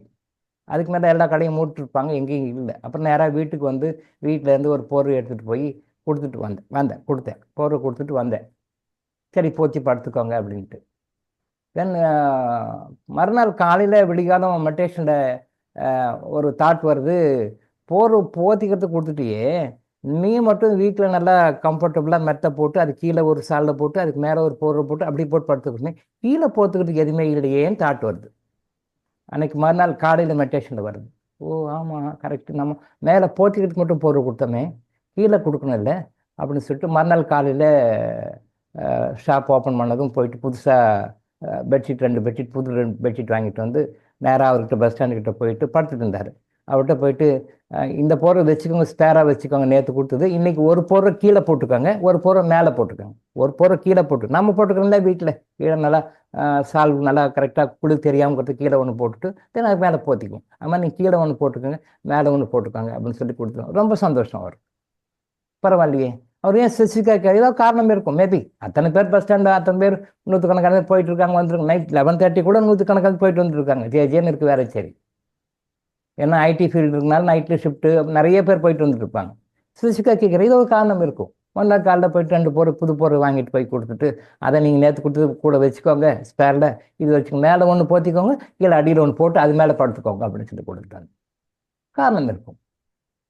அது மாதிரி கேட்குறாங்கன்னு போது அந்த டைம் நான் கொடுக்க தான் வேணும். அந்த டைமில் வந்து எனக்கு இன்னும் 14 வரல, எனக்கு இன்னும் 12 ஆகும், அமாவாசை வரத்துக்கு, பௌர்ணமி வரத்துக்கு, திதி வரத்துக்கு அப்படிலாம் சொல்ல வேண்டாம், கொடுத்துருங்க. அந்த நாளில் ஸ்பெசிஃபிக்காக கொடுக்கணும், நாம் இந்த குறிப்பிட்ட நாளில் கொடுக்கணும். சரி, இப்போ வந்து திருமணத்தை பார்க்குறோம். திருமணத்தில் திருமணத்தன்னைக்கு நாம் ஏன் வந்து தர்மம் பண்ணணும்? திருமணத்தன்னைக்கு ஏன் தர்மம் பண்ணணும்? திருமணம் அப்படின்னும் போது ஒரு ஆணும் பெண்ணும் ஒரு இணையிறாங்க. இவங்க ஏதோ ஒரு செக்மெண்ட்டில் இருப்பாங்க, இவங்க ஒரு செக்மெண்ட் எங்கேயோ ஒரு பிறந்து வளர்ந்து வாழ்ந்துருப்பாங்க, இவங்க எங்கேயோ பிறந்து வளர்ந்து வாழ்ந்துருப்பாங்க. ஒரு ஆணும் பெண்ணும் இணைக்கின்ற ஒரு திருவிழா வந்து திருமணம். திருமணத்தில் அந்த மணமகன் வந்து திருமணம் ஆவதனால புதிய உறவுகள்லாம் வரும். மணமகள் வகையில் இவங்கெல்லாம் புதிய உறவுகள் வருவாங்க. அதே மாதிரி மணமகள் வகையில் புதிய உறவுகள்லாம் வருவாங்க. இந்த சைடில் மாமனார் சைடில் நிறைய உறவுகள்லாம் வரும், இந்த சைடு மாமனார் சைடு நிறைய உறவுகள்லாம் வரும். இந்த உறவுகளில் வந்து பாசிட்டிவ் நெகட்டிவ் வரும். பாசிட்டிவும் இருக்கும், நெகட்டிவும் இருக்கும். பாசிட்டிவ் அக்செப்ட் பண்ணிக்கலாம், நெகட்டிவ் எலிமினேட் பண்ணுறதுக்காகத்தான் அன்னைக்கு திருமணத்தன்னைக்கு செய்கின்ற தர்மம் திருமண வாழ்க்கையில் நுழையும் பொழுது ஆப்போசிட்டாக எதிரில் இருக்கிற ஒரு மாமனார். இப்போ இது வரைக்கும் அப்பா அம்மா, இனிமேலுக்கு ஒரு மாமனார் வருவார். மணமகனுக்கும் வருவார், மணமகளுக்கும் வருவார். அந்த ஃபேமிலியில் இருக்கிற அந்த மாமனார் மாமியார் அவங்க கூட பிறந்தவங்க, அவங்க ரிலேஷன்ஷிப் அந்த சைடில் பெண் வீட்டு சைடு அப்படின்னு சொல்கிறோம் இல்லையா, இந்த பக்கம் மாப்பிள்ளை வீட்டு சைடுன்னு சொல்கிறோம் இல்லையா, இந்த வகையில் யாரெல்லாம் உறவுகள் வருகின்றார்களோ அவர்கள் உறவுகளால் உங்களுக்கு பின்னாடி ஏதாவது நெகட்டிவ் எல்லாம் வரும் அப்படின்னும் போது அதை நியூட்ரலைஸ் பண்ணி சரி பண்ணிடும். அதுக்காக தான் திருமணத்தன்னைக்கு தர்மம் பண்ணணும்னு சொல்கிறேன். நிறைய பேர் பண்ணுறது கிடையாது. திருமணத்தன்னைக்கு தர்மம்லாம் பண்ணுறது கிடையாது. இது சொந்தக்காரங்களாம் கூப்பிட்டு பாட்டு போடவே நகை நட்டு இதெல்லாம் கொடுப்பாங்க, எல்லாம் செய்வாங்க, கிராண்டாக கிஃப்டெல்லாம் எக்ஸ்சேஞ்ச் பண்ணிக்குவாங்க. இதெல்லாம் இருக்கும்போதே மற்றவங்களை பற்றி யாரும் கண்டுக்கவே மாட்டாங்க. பட் அவங்க மட்டும் இல்லை, புது உறவுகள் வருதுன்னும் போது அந்த உறவுகளோட நீங்கள் ஒரு அந்யோன்யம் வச்சுக்கணும். அந்த அந்யோன்யம் வரும்போது நம்மளையும் அறியாமல் சில நெகட்டிவோ நம்மகிட்ட இருந்து அவங்களுக்கு போக, அவங்ககிட்ட நம்மகிட்ட வரும். கண்டிப்பாக வரும். ஏதாவது ஒன்று வரும். ஃப்யூச்சரில் கூட வரலாம். இப்போ இல்லை, ஃப்யூச்சரில் கூட வரலாம். அது டிவைனுக்கு தெரியும், இறைவனுக்கு தெரியும். ஸோ நாம் செய்கின்ற தர்மம் நம்ம 6ஆம் இடமாக அவங்க 6ஆவுக்கு போயிட்டு அவங்க 6ஆவில் போயிட்டு ஒர்க் பண்ணி அதை நியூட்ரலைஸ் பண்ணி நம்ம மேலே ஒரு பாசிட்டிவான தாட் ஃபார்ம் இருக்கிற மாதிரி பண்ணி கொடுக்கும். அதனால தான் திருமணத்தன்னைக்கு தர்மம் பண்ணணும்னு சொல்கிறேன். தர்மம் பண்ணணும், கண்டிப்பாக பண்ணணும். அதே மாதிரி திருமணத்துக்கு யார் கூப்பிட்டாலும் கண்டிப்பாக போயிட்டு வாங்க. திருமணத்தன்னைக்கு யார் கூப்பிட்டாலும் கண்டிப்பாக போயிட்டு வாங்க. அது அவாய்ட் பண்ணாதீங்க. திருமணத்தன்னைக்கு போயிட்டு அது ப்ளஸ் பண்ணுறது, மனசார ப்ளஸ் பண்ணுறது நான் ஏற்கனவே பல வீடியோவில் பதிவு பண்ணியிருக்கேன். ஏதோ போனோம், கிஃப்ட் கவர் கொடுத்தோம், வந்தோன்ற மாதிரி இருக்கக்கூடாது. அவங்கள நினச்சி, அந்த மணமக்கள் நினச்சி எப்படி ப்ரே பண்ணணும்னு சொல்லியிருக்கேன். பழைய வீடியோவில் நிறைய சொல்லியிருக்கேன். நான் அவங்கள எப்படி ப்ரே பண்ணி அவங்கள ப்ளஸ் பண்ணணும்னு சொல்லியிருக்கேன். இறைவனை கூப்பிட்டு ப்ளஸ் நம்ம ப்ளஸ் பண்ணக்கூடாது. பழைய வீடியோவில் பாருங்கள். புதுசாக வந்தவங்களுக்கு தெரியாது, தொடர்ந்து வர்றவங்களுக்கு தெரியும். புதுசாக வந்தவங்களுக்கு தெரியாது, பழைய வீடியோ பாருங்கள். திருமணத்துக்கு எப்படி போகணும், ஏன் போகணும், எப்படி ப்ளஸ் பண்ணணும்னு சொல்லியிருக்கேன். அந்த ப்ளஸ்ஸிங்னால நமக்கு என்ன நம்பிக்கை கிடைக்கும்னு சொல்லியிருக்கேன். தர்மம் பண்ணணும், ப்ளஸ்ஸிங் பண்ணணும். முதல்ல போய் பந்தி கேட்ட முடிக்கக்கூடாது. கல்யாணத்தில் அந்த அச்சத்தை போட்டோமோ போடலையே உடனே பந்தியில் போய் நிற்கக்கூடாது. உடனே ஓட்டம் கூடும். இங்கே முடியறதுக்குள்ள அங்கே ஃபஸ்ட் பந்தி 2 பந்தி முடிஞ்சிடும். உள்ள அவ்வளோ ஒரு ரஷ் பண்ணி போகிறாங்க. நம்ம போகிறது சாப்பாடு சாப்பிட்றதுக்கு இல்லை. அந்த சாப்பாடு வீட்லையும் சாப்பிட்டுக்கலாம், இல்லை ஹோட்டல்லையும் சாப்பிட்டுக்கலாம். அங்கே போகிறதுனால சாப்பிட்டு போங்கன்னு சொல்கிறாங்க, அவ்வளோதான். பட் போகிறது நம்ம அந்த மணமக்களை வாழ்த்திட்டு அவங்களுக்கு ஆசீர்வாதம் பண்ணி நம்ம அவங்ககிட்ட சில ஆசீர்வாதங்கள் இறைவன் நமக்கு கொடுக்குறாரு. அது என்ன கொடுக்குறா, எப்படி கொடுக்குறோம், நம்ம பழைய வீடு பேசியிருக்கோம் பாருங்கள். திருமணத்தன்னைக்கு நாம் தர்மம் பண்ணணும். அடுத்தது குழந்தை கருவானதும் 3ஆம் மாதம், 4ஆம் மாதம், 5ஆம் மாதம் மாதிரி பூ முடித்தல் அப்படின்னு ஒரு சடங்கு செய்வாங்க. அது என்னன்னா, நான் ஏற்கனவே சொல்லியிருக்கேன், ஒரு ஆணும் பெண்ணும், ஒரு கணவனும் மனைவியும் தாம்பத்திய உறவு கொண்டு போது அதில் இருந்து அடுத்த 28 நாளைக்குள்ள குழந்தை கரு உருவாகும். நெக்ஸ்ட் 28 டேஸ்க்குள்ள கரு உருவாகும். அந்த கரு உருவாயிட்டதுனால தான் அந்த மாதத்துக்குன்னு அந்த மாத விளக்கு ஸ்டாப் ஆகிடும் அவங்களுக்கு. ஏன்னா இங்கே கரு உருவாயிடுது. அதுக்கு பிறகு அந்த கருவை உருவாக்கி டெவலப் பண்ணி கொடுக்க வேண்டிய வேலை உள்ள இன்டர் சிஸ்டம் அது. அதனால அதோட மென்சஸ் ஸ்டாப் ஆகிடும் அவங்களுக்கு. அதுக்கு பிறகு மென்சஸ் ஆகாது. குழந்தை பிறந்து சில மாதங்கள் கழிச்சு தான் அவங்களுக்கு மென்சஸ் ஆகும். ஸ்டாப். இப்போது நான் ஏற்கனவே சொல்லியிருக்கேன், தந்தையினுடைய விந்தும் தாயினுடைய சுரநிதமும் தாயினுடைய உடம்புல தான் இருக்கும். அந்த குறிப்பிட்ட நட்சத்திரத்துக்காக வெயிட் பண்ணும். அந்த பாஸ்ட் லைஃப் கர்மாஸும் ப்ரெசன்ட் லைஃப் கர்மாஸும் ஃபியூச்சர் லைஃப் கர்மாவும் டேலி பண்ணுற மாதிரி அது பெரிய ஃபார்முலா சிஸ்டம். அது பாஸ்ட் லைஃப் கர்மாஸ், ப்ரெசன்ட் லைஃப் கர்மாஸ், ஃபியூச்சர் லைஃப் கர்மாஸ் இதெல்லாம் பேலன்ஸ் பண்ணுற மாதிரி ஒரு ஃபார்முலாவோட அந்த உயிர் வரும். அந்த உயிர் எப்போ உள்ள உக்காருதோ, எந்த டைமில் அந்த உயிர் அங்கே உட்காருதோ, அந்த சித்தலும் சிறுநீரும் சேர்ந்து ஒரு கலவையில் போய் எப்போ உட்காருதோ அப்போ தான் உயிர் ஜனிக்கிறது, உயிர் தொடங்குகிறது. எந்த நாளில், எந்த நட்சத்திரத்தில், எந்த திதியில், எந்த யோகத்தில், எந்த கரணத்தில் அந்த குழந்தை உயிர் வரணும்னு இருக்கோ அதுக்கும் அது பிறக்குது பார்த்தீங்களா, பூலோகத்தில் முதல்ல அம்மா வச்சு வெளியே பிறக்குது பார்த்தீங்களா, அந்த நட்சத்திரத்துக்கும் யோகத்திற்கும் திதிக்கும் கரணத்திற்கும் சம்பந்தம் இருக்கின்றது. அந்த கருவில் உட்கார்கின்ற அந்த பஞ்சாங்கம் சொல்லுங்க இல்லையா, தினம், நாள், திதி, நட்சத்திரம், யோகம், கரணம், இந்த 5ம் ஒரு குறிப்பிட்ட அசம்பிள் ஆகிற டைமில் தான் அந்த உயிர் அந்த கலவையில் உட்காரும். அந்த மொமெண்ட் வந்து அதுக்கு உயிர் வந்துடுது. பிறந்த பிறகு குழந்தை பூமிக்கு முதல்ல வந்து முதல் சுவாசம் சுவாசிக்கும் பொழுது ஒரு குறிப்பிட்ட நாள் நட்சத்திரம், இதே மாதிரி பஞ்சாங்கத்தை பார்க்குறோம் இல்லையா, அந்த நாள் நட்சத்திரம் திதி யோகம் கரணம் அதுக்கு இதுக்கு சம்பந்தம் இருக்கு. அதுலேருந்து குழந்தை வந்து அம்மா வயிற்றுல வளருது. அதுக்கு பிறகு இந்த பிரபஞ்சத்தில் அவுட்டர் பிரபஞ்சம் வெளியில வந்து வளருது, வெளி உலகத்தில் வளருது. அது உள் உலகம் அம்மா வயிற்றுல வளருது, வெளி உலகத்தில் வளருது. அந்த குழந்தை பிறக்கும்போது நமக்கு தெரியும் என்ன டைமுக்கு வந்து குழந்தை பறக்குது அப்படின்னு சொல்லி தெரியும். குழந்தை எந்த டைமில் பறக்குதுன்னு நமக்கு தெரியும். ஏன்னா குழந்தை முதல்ல இந்த பூமிக்கு வந்த உடனே முதல் சுவாசம் சுவாசிக்கும் போது அழும். முதல் சுவாசம் இந்த பூமியில் அம்மா வயிற்று வெளியே வந்த உடனே ஃபர்ஸ்ட் பிரெத், முதல் பிரெத், உடனே டக்குன்னு அழும். அந்த அழும்போது அந்த செகண்ட் தான் நோட் பண்ணியிருப்பாங்க, பறந்த டைம் நோட் பண்ணுவாங்க. அந்த டைமை நோட் பண்ணால் தான் அதோட டோட்டல் ஹிஸ்ட்ரியும் எடுக்க முடியும். அதே மாதிரி அந்த கரு உருவாகின டைம்லேருந்து எடுக்க முடியும், அது நமக்கு தெரியாது. ஆனால் இன்னும் ரொம்ப டீப்பாக உள்ள நிறைய ஜோதிட ரகசியங்கள் சூத்திரங்கள்லாம் இருக்குது. அந்த டீப்பாக போகணும் அப்படின்னு சொன்னால் என்ன டேட்டா எடுக்க முடியும் தெரியுமா? ஒரு குழந்தை உருவாவதற்கு உண்டான அந்த தந்தையும் தாயும் கூடினாங்க பார்த்தீங்களா, தாம்பத்திய உறவு வச்சுட்டாங்க பார்த்தீங்களா, அந்த உறவு கொண்ட நேரத்தை கரெக்டாக எடுக்க முடியும் சார், எடுக்க முடியும். ஜாதகத்தை அவ்வளோ இருக்கு, அது எடுக்க தெரிஞ்சவங்க யாரும் இல்லை, அவ்வளோதான். பட் சித்தர்களுக்கு அந்த டெக்னிக் தெரியும். உள்ள டீப்பாக போனவங்க அரஸ்கோப்பை எடுத்து அப்பாவும் அம்மாவும் எந்த டைமில் தாம்பத்திய உறவு வச்சுக்கிட்டாங்க, அந்த எந்த டைமில் வந்து அப்பா கிட்டேருந்து செமன் அம்மா உடம்புக்குள்ளே போச்சு, அப்பா உடம்புல இருந்து அம்மா உடம்புக்கு செமன் எப்போ உள்ளே போச்சு, அந்த செகண்ட் முதல் கொண்டு எடுக்க முடியும், டேட்டா எடுக்க முடியும், உங்கள் ஜாதகத்தில் எடுக்க முடியும். ஆச்சரியமாக இருக்குல்ல? உண்மை.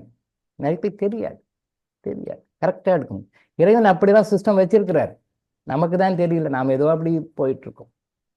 வச்சிருக்காரு, எல்லாமே காரணத்தோடு வச்சிருக்காரு. அந்த காரணத்தை வந்து நம்ம புரிந்து கொள்ள முயற்சி செய்வதும் இல்லை. அதை பற்றி நினைக்கிறது கூட கிடையாது. நம்ம சித்தர்கள் தான் எல்லா நூக்கன் கார்னர் ஒரு பாயிண்ட்டையும் எடுத்து வச்சு கரெக்டாக சொல்லுங்க, எல்லா டேட்டாவும் எடுக்க முடியும். நமக்கே தெரியாது, நம்ம குழந்தை எப்போ பிறந்தது, எப்போ கன்சீவ் ஆச்சு அப்படின்னு நமக்கு தெரியாது. இறைவன் கரெக்டாக கணக்கு போட்டு எல்லாமே உங்கள் அரஸ்கோப்பில் இருக்கு, ஜாதகத்தில் இருக்கு. தப்பாக ஜாதகம் கணிச்சிட்டா கூட அதை சரி பண்ண முடியும். நல்ல விஷயம் தெரிஞ்ச ஜோதிடர்கள் வந்து நீங்கள் தப்பாக கூட்டினா கூட கரெக்ட் பண்ணிவிடுவார். இது தப்பு இப்படி கரெக்ட் பண்ணி கொண்டு வருவார். அந்த அளவுக்கு விஷயம் தெரிஞ்ச ஜோதிடர்கள் ரொம்ப குறைவு, ரொம்ப குறைவு. பட் தெரிஞ்சவங்க கரெக்டாக கணக்கு போட்டு அந்த டைம் கூட எடுக்க முடியும். எஸ்.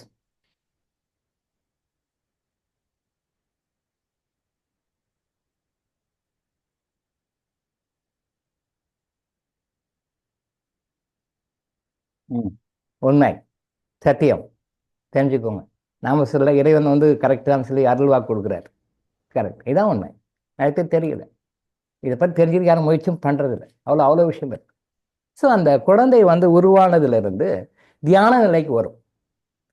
பாருங்க, வாழ்க்கை குழந்தை முதல்ல இந்த பூமிக்கு வந்து அம்மா வயிற்றுல தியானத்தை தான் ஆரம்பிக்குது. தியானம், மெடிடேஷன்.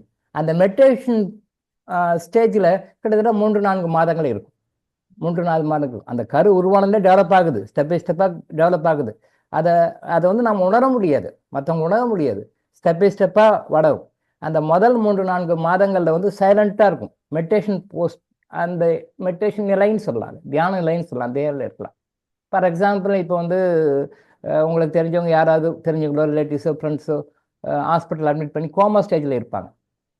உயிர் இருக்கும், மூச்சு போயிட்டு வந்துட்டு இருக்கும், பட் எந்த ஆக்டிவிட்டிஸ் இருக்காது, அப்படியே படுத்துட்டு இருப்பாங்க, கோமா ஸ்டேஜில் இருப்பாங்க. பார்த்துருப்பீங்க, எல்லாம் கேள்விப்பட்டிருப்பீங்க. அப்புறம் கோமா ஸ்டேஜ்லேருந்து சில பேர் நார்மல் ஸ்டேஜுக்கு வருவாங்க, சில பேர் கோமா ஸ்டேஜ்லேருந்து அப்படியே போயிடுவாங்க. கோமா ஸ்டேஜுக்கு ரெக்கவர் ஆகி திருப்பி நார்மலுக்கு வர்றவங்களும் இருக்கிறாங்க, கோமா ஸ்டேஜுக்கு போயிட்டு அப்படியே இறந்து போகிறவங்களும் இருக்காங்க. But coma stage type of coma ஸ்டேஜ்னு சொல்லலாம் இதை. பட் அது கோமான்ற வேர்டு வந்து அது எண்டிங் ஸ்டேஜில் வர்றது அது. பட் இது வந்து இனிஷியல் ஸ்டேஜில் வர்றது, ஒரு வகையான தியான நிலைன்னு சொல்லலாம். உங்கள் அண்டர்ஸ்டாண்டிங்காக கோமா ஒரு எக்ஸாம்பிளாக சொன்னேன். But this is not coma stage கிடையாது. அது எண்டிங், நம்ம இறக்கிறதுக்கு முன்னாடி வர்ற ஸ்டேஜ் அது கோமா ஸ்டேஜ். அதுக்கான மரணத்தின் படிக்கட்டுக்கு போயிட்டோமா, இனிமேலுக்கு மரணம் அப்படின்றத காட்டக்கூடியது ஒரு ஐடென்டிஃபிகேஷன் வருது. ஐடென்டிஃபிகேஷனல் சுச்சுவேஷன் அது. பட் இது கோமான்னு அண்டர்ஸ்டாண்டிங்காக சொன்னேன். திஸ் இஸ் நாட் கோமா, இது ஒரு வகையான தியான நிலை. அந்த முதல் கரு உருவானது முதல்ல 3-4 மாதங்கள் வரைக்கும் அது ஒரு சைலண்டாக இருக்கும், தியானம் இருக்கும். அது வேற சப்ஜெக்ட், அது பின்னாடி ஃபியூச்சரில் சொல்லுவோம். இறைவன் அனுமதித்தால் ஃபியூச்சரில் சொல்லுவோம். அந்த 4 மாதங்கள் கழித்து தான் அந்த உணர்வு வரும்.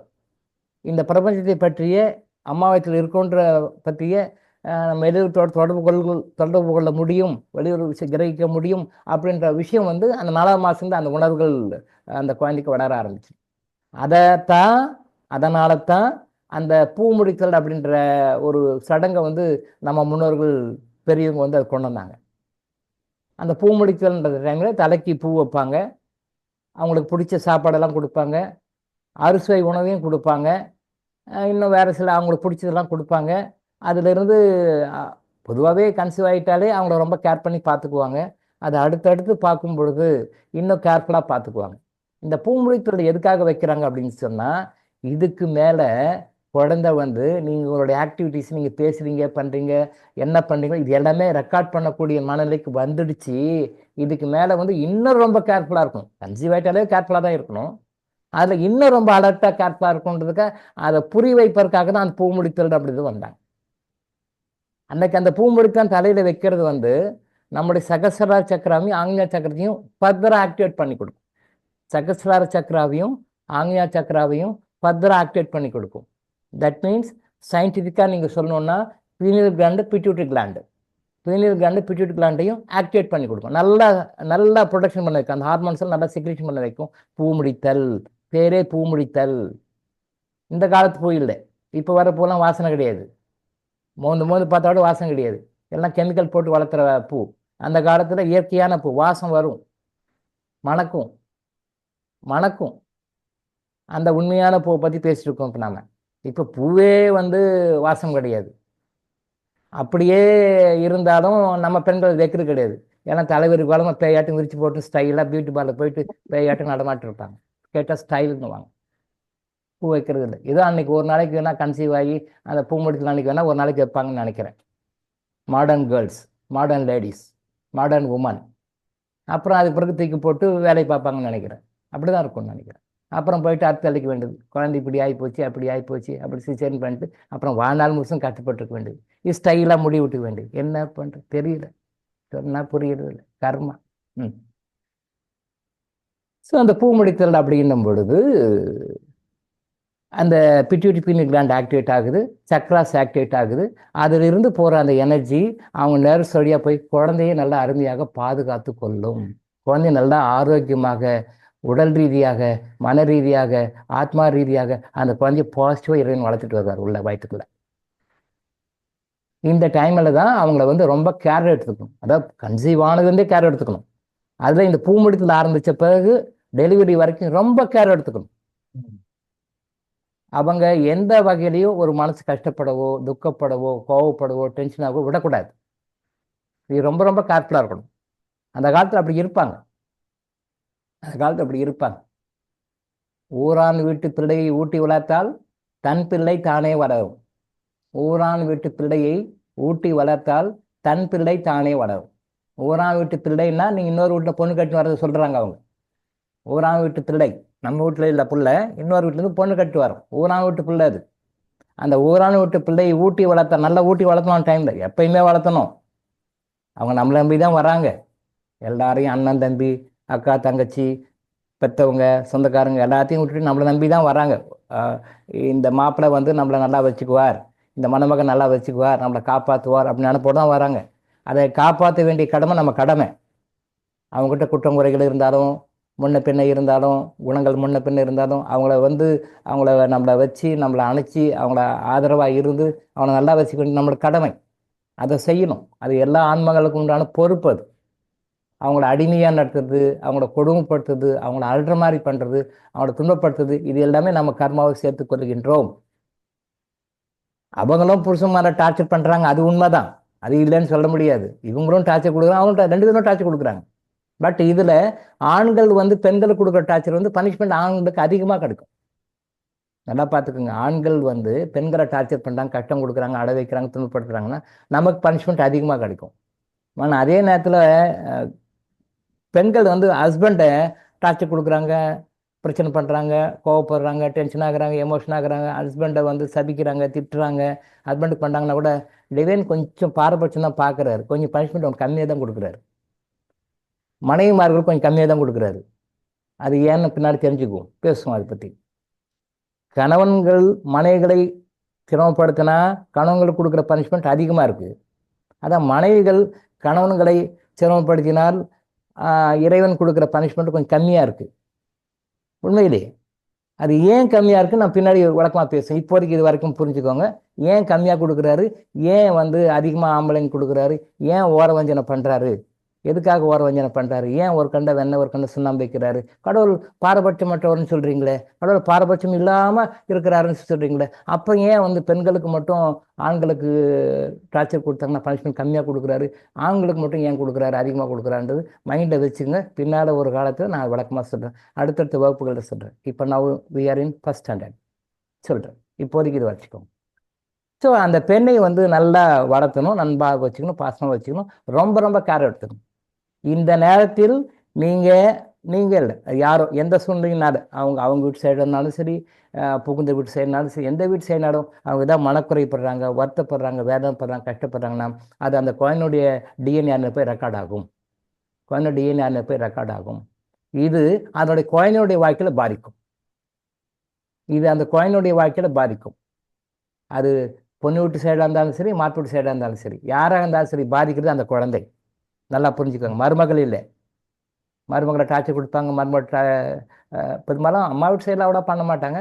மாமனார் வீட்டு சைடில் கொஞ்சம் சில பேர், நிறைய பேர் வந்து அவங்க நாத்தனாருங்க, ஹஸ்பண்ட் கூட பிறந்தவங்க, ஹஸ்பண்டு, அவங்க மாமனார் மாமியார், சில பேர் கொஞ்சம் டார்ச்சர் கொடுக்கலாம். மேபி எல்லாருக்கும் இல்லை, சில கேசஸில் இருக்கலாம். இந்த கொடுக்குற டார்ச்சர் வந்து உங்கள் வாரிசை தான் பாதிக்குது. நல்லா புரிஞ்சுக்கோங்க. அவங்க மருமகளை திட்டுறோம், மருமகளை குறை சொல்கிறோம், மருமகளை அப்படி சொல்கிறோம் அப்படி சொல்ல நினச்சிப்பாங்க.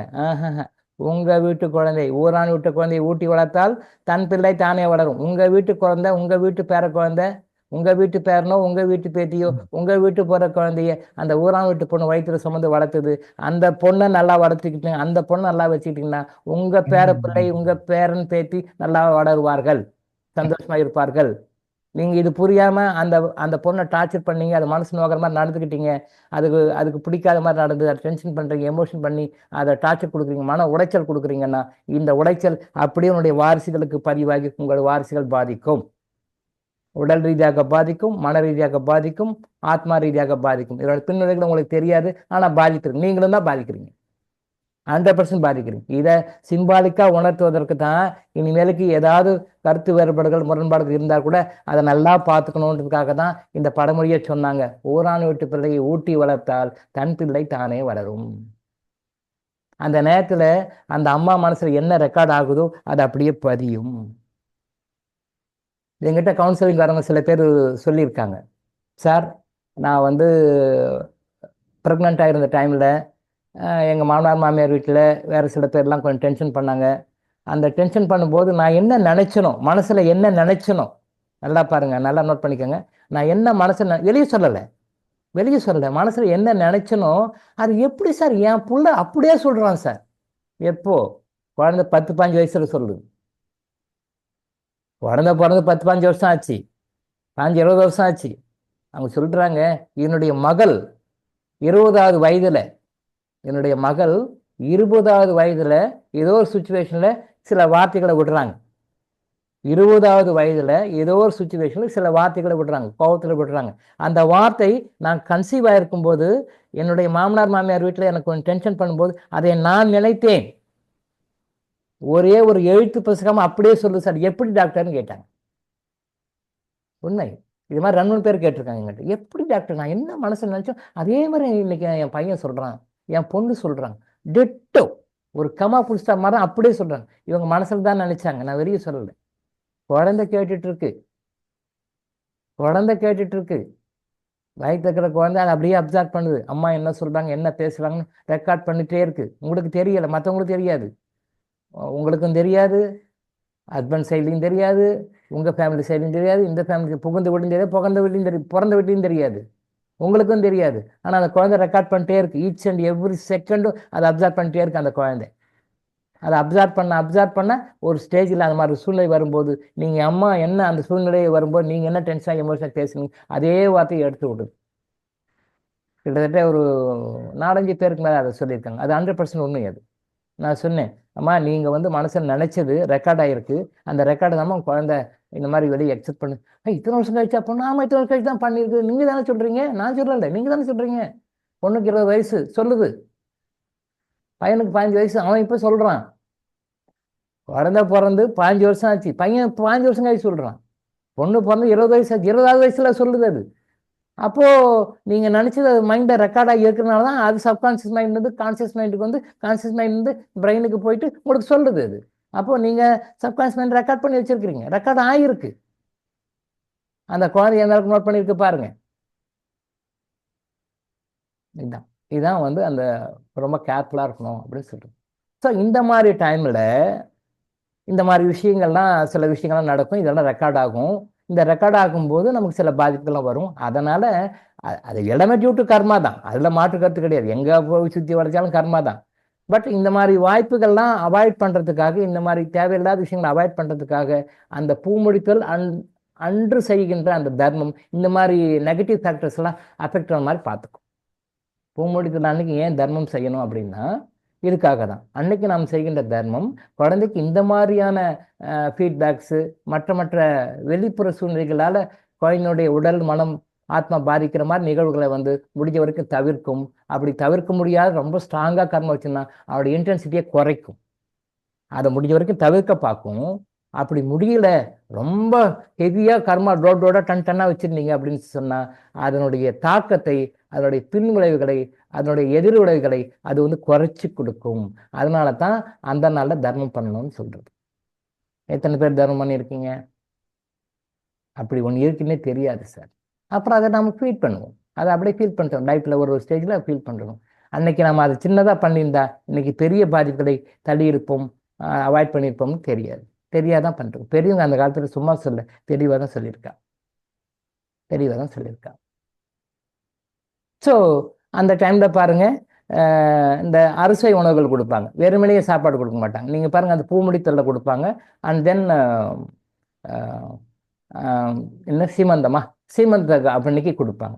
அது ஏன் அன்னைக்கு மட்டும் அதை கொடுக்குறாங்க? மற்ற ஃபங்க்ஷனில் பாருங்கள் ஏதாவது ஒன்று இருக்கும், பட் அதில் வந்து அன்னைக்கு 5 வகை அரிசி 6 வகை சாதம்னு சொல்லி போட்டு கொடுப்பாங்க. லெமன் ரைஸு, இந்த ரைஸ், அந்த ரைஸ், வெரைட்டி ரைஸ் எல்லாம் அன்னைக்கு போடுவாங்க. என்ன காரணம் சொல்லுங்க பார்ப்போம். தெரியாது. என்ன காரணம் அப்படின்னா 6 சுவையும் அந்த குழந்தைக்கு வேணும். 6 சுவையும் அந்த குழந்தைக்கு வேணும். எல்லாருக்குமே வேணும் 6 சுவை. இந்த 6 சுவையும் வந்து நமக்கு இருந்தால் தான் நம்ம எல்லாமே கரெக்டாக பேலன்ஸ் ஆகும். 6 சுவையும் இருந்தால் தான் பேலன்ஸ் ஆகும், நம்ம உடம்புல பேலன்ஸ் ஆகும். நம்ம சந்தோஷமாக நிம்மதியாக அமைதியாக இருக்கிறதுக்கு, வாழ்க்கையில் எல்லா சகல செல்வங்களையும் அனுபவிக்கிறதுக்கு கூட சுவைகள் ஒரு காரணமாக இருக்கின்றன. நாம் என்ன சொல்கிறோம்? நோய்களுக்கு மட்டும்தான் சுவைகள் காரணமாக இருக்குது. இந்த சுவை அதிகமான நோய், இந்த சுவை குறைஞ்சா நோய், இந்த சுவை அதிகமான இந்த நோய், சுவை குறைஞ்சா நோய். நம்ம 6 சுவைகளை பற்றி ஓரளவுக்கு உங்களுக்கு தெரியும்னு நினைக்கிறேன். சித்தாயுர்வேதை பற்றி தெரிஞ்சவங்களுக்கு தெரியும், மற்றவங்களுக்கு தெரியாது. அதை போய் டிபெண்ட் பண்ணுறவங்களுக்கு சுத்தமாக தெரியாது. நம்ம சாப்பிட்ற சாப்பாட்டில் 6 சுவைகள் இருக்குது. அந்த 6 சுவைகளும் நம்ம சாப்பாட்டில் பேலன்ஸ்டாக இருக்கணும். இதில் ஒரு சுவை குறைஞ்சாலும் அதுக்கு தகுந்த நோய்கள் வரும். கசப்பு சுவை குறையுது. இன்னைக்கு நிறைய பேர் கசப்பு விரும்புறதில்லை, கசப்பு சாப்பிட்றது கிடையாது. தெலுங்கு பீப்புள் மட்டும்தான் அந்த உகாதி பண்டிகை அன்னைக்கு அந்த வேப்பம், அந்த கொழுந்தை, அந்த வேப்ப இலையை பறித்து சாப்பிட வைப்பாங்க.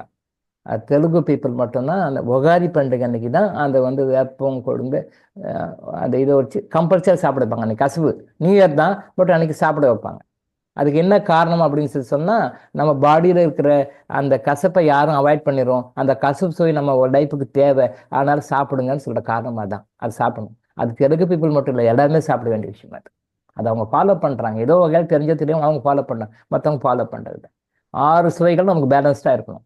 ஆனால் இன்றைக்கி நம்ம சாப்பிட்ற என்ன சுவை அதிகமாக இருக்குது? இனிப்பு அதிகமாக இருக்குது, காரம் அதிகமாக இருக்குது, அப்புறம் மற்ற சுவைகள் இருக்குது. கசப்புக்கும் துவப்புக்கும் நம்ம இம்பார்ட்டன்ஸ் கொடுக்குறதே கிடையாது. கசப்பு துவப்பும் அவாய்ட் பண்ணிடுறோம். மற்ற சுவை கூட சாப்பிட்றோம். இனிப்புக்கு ஃபஸ்ட்டு கான்சன்ட்ரேஷன், காரத்துக்கு செகண்டு, மற்ற சுவைகளை டீலில் விட்டுறோம். கசப்பு துவர்ப்பும் டச் பண்ணிக்கிறதே, துவர்ப்பு கசப்பு கடைசி. இந்த துவர்ப்பு கசப்பு ரெண்டுமே உள்ள வரல அப்படிங்கும்போது அதுக்குண்டான நோய்கள் நமக்கு வரும். அந்த கசப்பு சுவை நமக்கு குறையும் பொழுது உடம்பு நரம்பு சம்மந்தப்பட்ட ப்ராப்ளம் வரும், நரம்புகள் சம்மந்தப்பட்ட பிரச்சனைகள் வரும். நரம்புகள் சம்மந்தப்பட்ட பிரச்சனைகள் வர்றதுனால, நல்லா புரிஞ்சுக்கோங்க, நரம்புகள் சம்மந்தப்பட்ட பிரச்சனை வர்றதுனால எல்லா நோய்களும் வரும். ஓப்பன் பண்ணி, ஏன்னா எல்லா சிஸ்டமும் நரம்புகளால் கட்டமைக்கப்பட்டிருக்கு. நம்ம உடம்புல வந்து 72,000 நரம்புகள் இருக்கு. ஒன்று அதிகமாகவும் இருக்காது, ஒன்று குறைவாக கரெக்டாக இருக்கும். அடல்ட்டுக்கு 72,000 கரெக்டாக இருக்கும். ஒன்று கூடவும் இருக்கா, ஒன்று குறையும். கரெக்டாக 72,000 நரம்புகள் இருக்கு, நாடி நரம்புகள் சொல்லுவாங்க. அந்த 72,000 நாடி நரம்புகளையும் கண்ட்ரோல் பண்ணுறது வந்து பிரெயின் பிட்யூட்டி. நம்ம ஃபிசிக்கலாக சயின்ஸில் பார்க்கும்போது மெயினாக வந்து ஆக்ஞா சக்கராவும் சகசர சக்கராவும் தான் கண்ட்ரோல் பண்ணும். அதுக்கு மேலே மற்ற உபச்சக்கரங்களும் வச்சுக்கலாம். இந்த சக்கரம் கண்ட்ரோல் பண்ணும். இதுக்கு மிக முக்கியமான தேவை கசப்பு தேவை. இந்த கசப்பை யாருமே சாப்பிட்றது கிடையாது. கசப்பை யாரும் சாப்பிட்றதே கிடையாது. அதை அவாய்ட் பண்ணிடுறாங்க. அந்த கசப்பு சுவை இருக்கணும். இயற்கையின் படைப்பில் தேன் மட்டும்தான் கசப்பு சுவை கொண்டிருக்கிறது. சாப்பிடுவதற்கு இனிப்பாக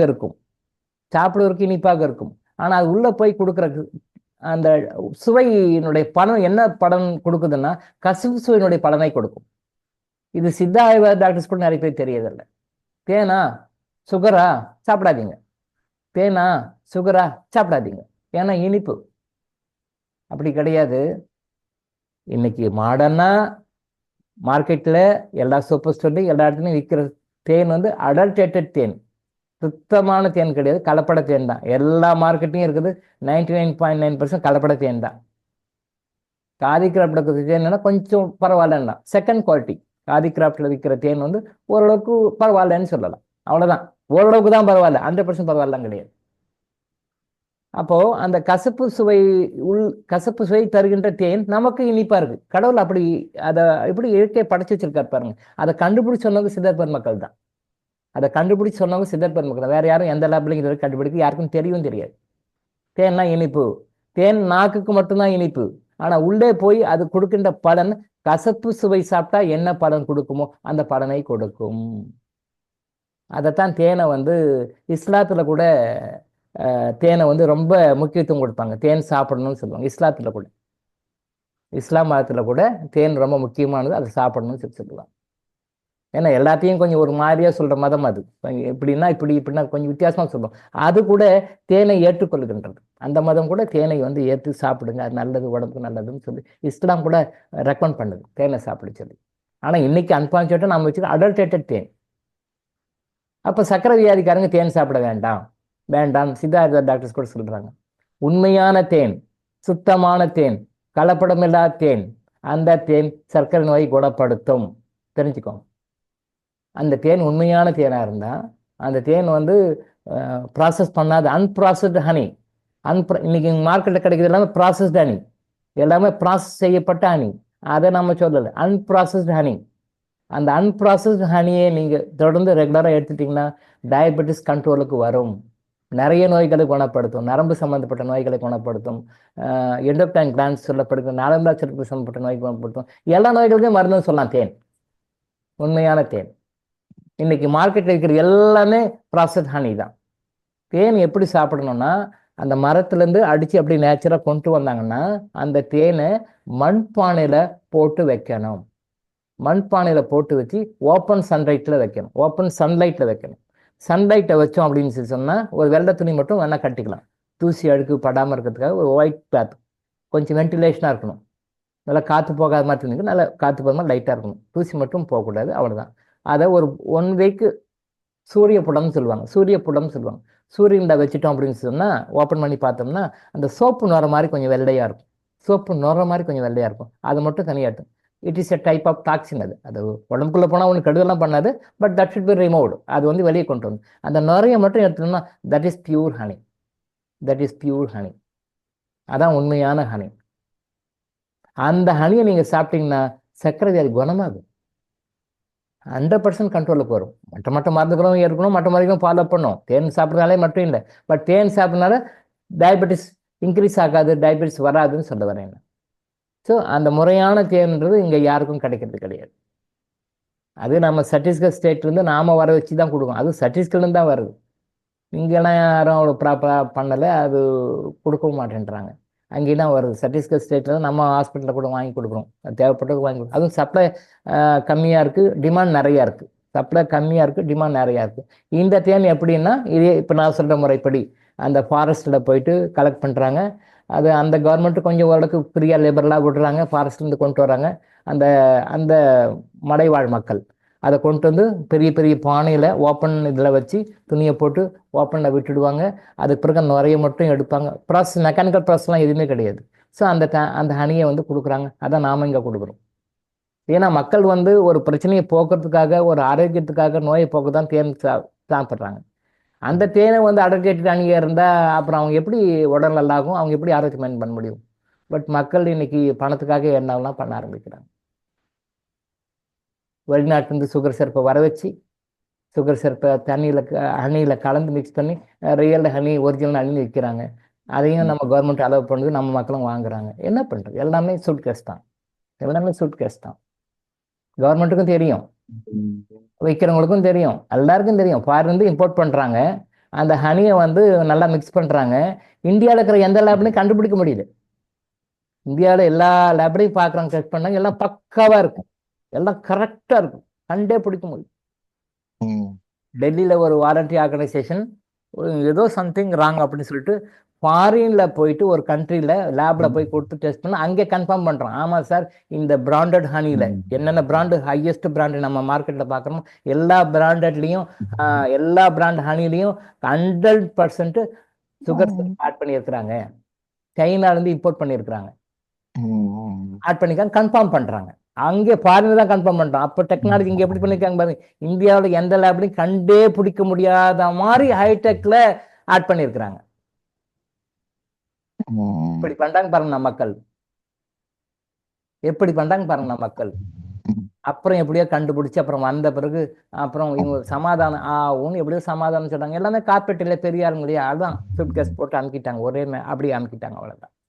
சைனாலேருந்து சுகர் சிரப்பை இம்போர்ட் பண்ணி இந்த கம்பெனியில் சுகர் சிரப்புக்கு என்ன வேலை? நீ ஒரிஜினல் ஹனி கொடுக்குற, ஒரிஜினல் ஹனி கொடுக்கும்போது சுகர் சிரப்புக்கு உங்களுக்கு என்ன சம்மந்தம்?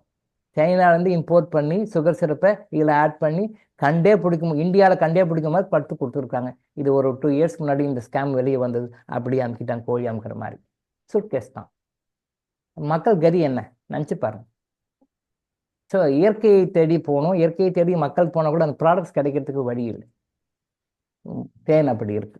ஸோ அந்த தாய்மார்களுக்கு அந்த மனசுல சந்தோஷமா நிம்மதியாக ஆனந்தமாக வச்சுக்கணும். அந்த டைம்ல அந்த பூ முடித்த டைம்ல நீங்க கொடுக்குற அந்த தர்மம் இந்த மாதிரி நெகட்டிவ் இம்பேக்ட்ஸ் எல்லாம் வந்து உங்களை அவாய்ட் பண்ணி அந்த குழந்தைய நல்லா பார்க்க கொண்டு வர உதவும். இது அம்மா மனசுல எப்படி பதியுதுன்றதுக்கு தான் நம்ம மகாபாரத்து கூட உதாரணம் இருக்கும். அபிமன்யுடைய அம்மா கிட்ட கிருஷ்ண பகவான் அன்னைக்கு சொல்லிட்டு இருக்காரு. அந்த அம்மா பிரெக்னெண்டா இருக்கும்போது அபிமன்யு வயிற்றுல இருக்கிறாரு. அப்போ அந்த சக்கரவியூகம் போர்ல வந்து சக்கரவியூகம் எப்படி வகுக்கிறதுன்னு சொல்லிட்டே வர்றாரு. அவர் சொல்றாரு, இந்த அம்மா கேட்டு அப்படியா அப்படின்னு கேட்கு. ஐயோ, அபிமன்யுடைய அம்மா கேட்கும் பொழுது அந்த குழந்தை கருவுல இருந்து அது கேட்குது. ஓ இப்படியா இப்படியா இப்படியா கேட்டு ரெக்கார்ட் பண்ணிக்குது. வயிற்று இருக்கிற குழந்தை கேட்டு ரெக்கார்ட் பண்ணிக்குது. அப்புறம் அதே மாதிரி அப்படியே ஃபாலோ பண்ணிட்டே வருது. ஒரு ஸ்டேஜ்ல அதாவது கர்மா, எல்லாம் டியூ டு கர்மா தான். ஒரு குறிப்பிட்ட ஸ்டேஜ் உள்ள சக்கரவியூகத்தை உள்ள போகிற வரைக்கும் அந்த அம்மா முழிச்சிட்டு இருக்காங்க. சக்கரவியூகத்தை உள்ள போன பிறகு திருப்பி எப்படி வெளியே வரணும்னு சொல்றாரு. அப்ப சொல்லும் போது அந்த அம்மா தூங்கிடுறாங்க. தூங்கிட்ட உடனே என்ன ஆகுது, அந்த குழந்தைக்கு மெசேஜ் வரல. அம்மா முழிச்சிட்டு ஒரு இதுவா இருக்கிற வரைக்கும் மெசேஜ் அப்சர்வ் பண்ணிக்குது. அம்மா அப்படியே தூங்கிடுது, இதுவும் அப்படியே அப்படி சைலண்டா அப்படி தூங்கிடுது. அப்போ சக்கரவியூகத்துக்கு உள்ள போக வரைக்கும் தெரியுது, திருப்பி வரதுக்கு தெரியல. இது ரியல் லைஃப்ல ஒரு ஸ்டேஜ் எல்லாமே கர்மா பேசிக்கல இருக்கு பின்னாடி. பட் ரியல் லைஃப்ல மகாபாரத போறப்ப அபிமன்யு சக்கரவியூகம் வளர்த்து உள்ள போயிடுறாரு. ஏன்னா பிகாஸ் அப்போ அம்மா மனசுல அது ரெக்கார்ட் ஆயிருக்கு. சக்கரவியூகம் எப்படி வைக்கணும், சக்கரவியூகத்தில் எப்படி போகணும் ரெக்கார்ட் ஆயிருக்கு. உள்ள போயிடுறாரு, உள்ள போய் ஸ்டக் ஆயிடுறாரு. சக்கரவியூகம் உள்ள வந்து வெளியே எப்படி வர்றதுன்னு தெரியல, பிகாஸ் அதுதான் கர்மா, தட் இஸ் கர்மா. அப்பாங்க கிருஷ்ண பகவான் சொல்றாரு, அந்த அம்மா கேட்குறாங்க, அது உள்ள போற வரைக்கும் கேட்குறாங்க. கர்மா அந்த ஸ்டேஜ்ல வந்து வேலை செய்யுது. அதுக்கு பிறகு அந்த அம்மா தூங்க வச்சிருந்தால அம்மா கிட்ட அந்த சரியான சிக்னலா அந்த குழந்தைக்கு வரல, அதோட ஆஃப் ஆயிடுது. நடைமுறை வாழ்க்கையில பின்னாடி அது குழந்தை பிறந்து வளர்ந்து வாலிபனாகி போட்டு எடுத்து உள்ள போகும்போது சக்கரவியூகத்துல உள்ள போயிடுறாரு அவரு. ஆனா திருப்பி வரத்துக்கு தெரியல, ஸ்டாப் ஆயிடுது. தட் இஸ் கர்மா. அப்போ அந்த குழந்தை அந்த மைண்டில் ரெக்கார்ட் ஆகுறதுக்கு ஒரு உதாரணம் மகாபாரதம் இந்த எடுக்கலாம். மாட்டிக்குது, அப்புறம் அது மாட்டிக்குது, கொண்டுடுறாங்க. அது வேற சமாச்சாரம். அது அது கதை. அது மகாபாரத்தில் அது வேற வரும். உள்ள போறாரு, போற வரைக்கும் இந்த வர முடியல, மாட்டிக்கிறார் பாருங்க. அது எங்க ஃபீட்பேக். அப்போ அம்மா வயிற்றுல ரெக்கார்டான ஃபீட்பேக். நம்முடைய வாழ்நாளும் கூட நம்ம பிறந்ததுலேருந்து நம்ம இறக்குற வரைக்கும் அந்த அம்மாவின் வயிற்றில் இருந்தோம் பார்த்தீங்களா, அந்த பீரியடில் நடந்த நிகழ்வுகள் தான் நம்ம லைஃப்பில் ரிஃப்ளெக்ட் ஆகும். புரிஞ்சுக்கோங்க, நம்ம லைஃப்பில் ரிஃப்ளெக்ட் ஆகும். நன்மையும் சரி, தீமையும் சரி, சந்தோஷமும் சரி, துக்கமும் சரி, பாசிட்டிவும் சரி, நெகட்டிவும் சரி, எல்லாமே அந்த டைம் நமக்கு ஆகும். அதனால தான் அதை வந்து பூமுடித்தல் அப்படின்ற ஒரு ஃபங்க்ஷனை வச்சு இதுக்கு மேலே அந்த பெண்மணியை ரொம்ப கேர்ஃபுல்லாக பொத்தி பொத்தி வளர்த்தணும், பொத்தி பொத்தி பார்த்துக்கணும், கேர்ஃபுல்லாக வளர்த்தணுன்றதுக்காக ஒரு பிள்ளையார் சுடி போட்ட ஃபங்க்ஷன் தான் வந்து நாம் வந்து அந்த பூமுடித்தலாக கொண்டாடுறோம்.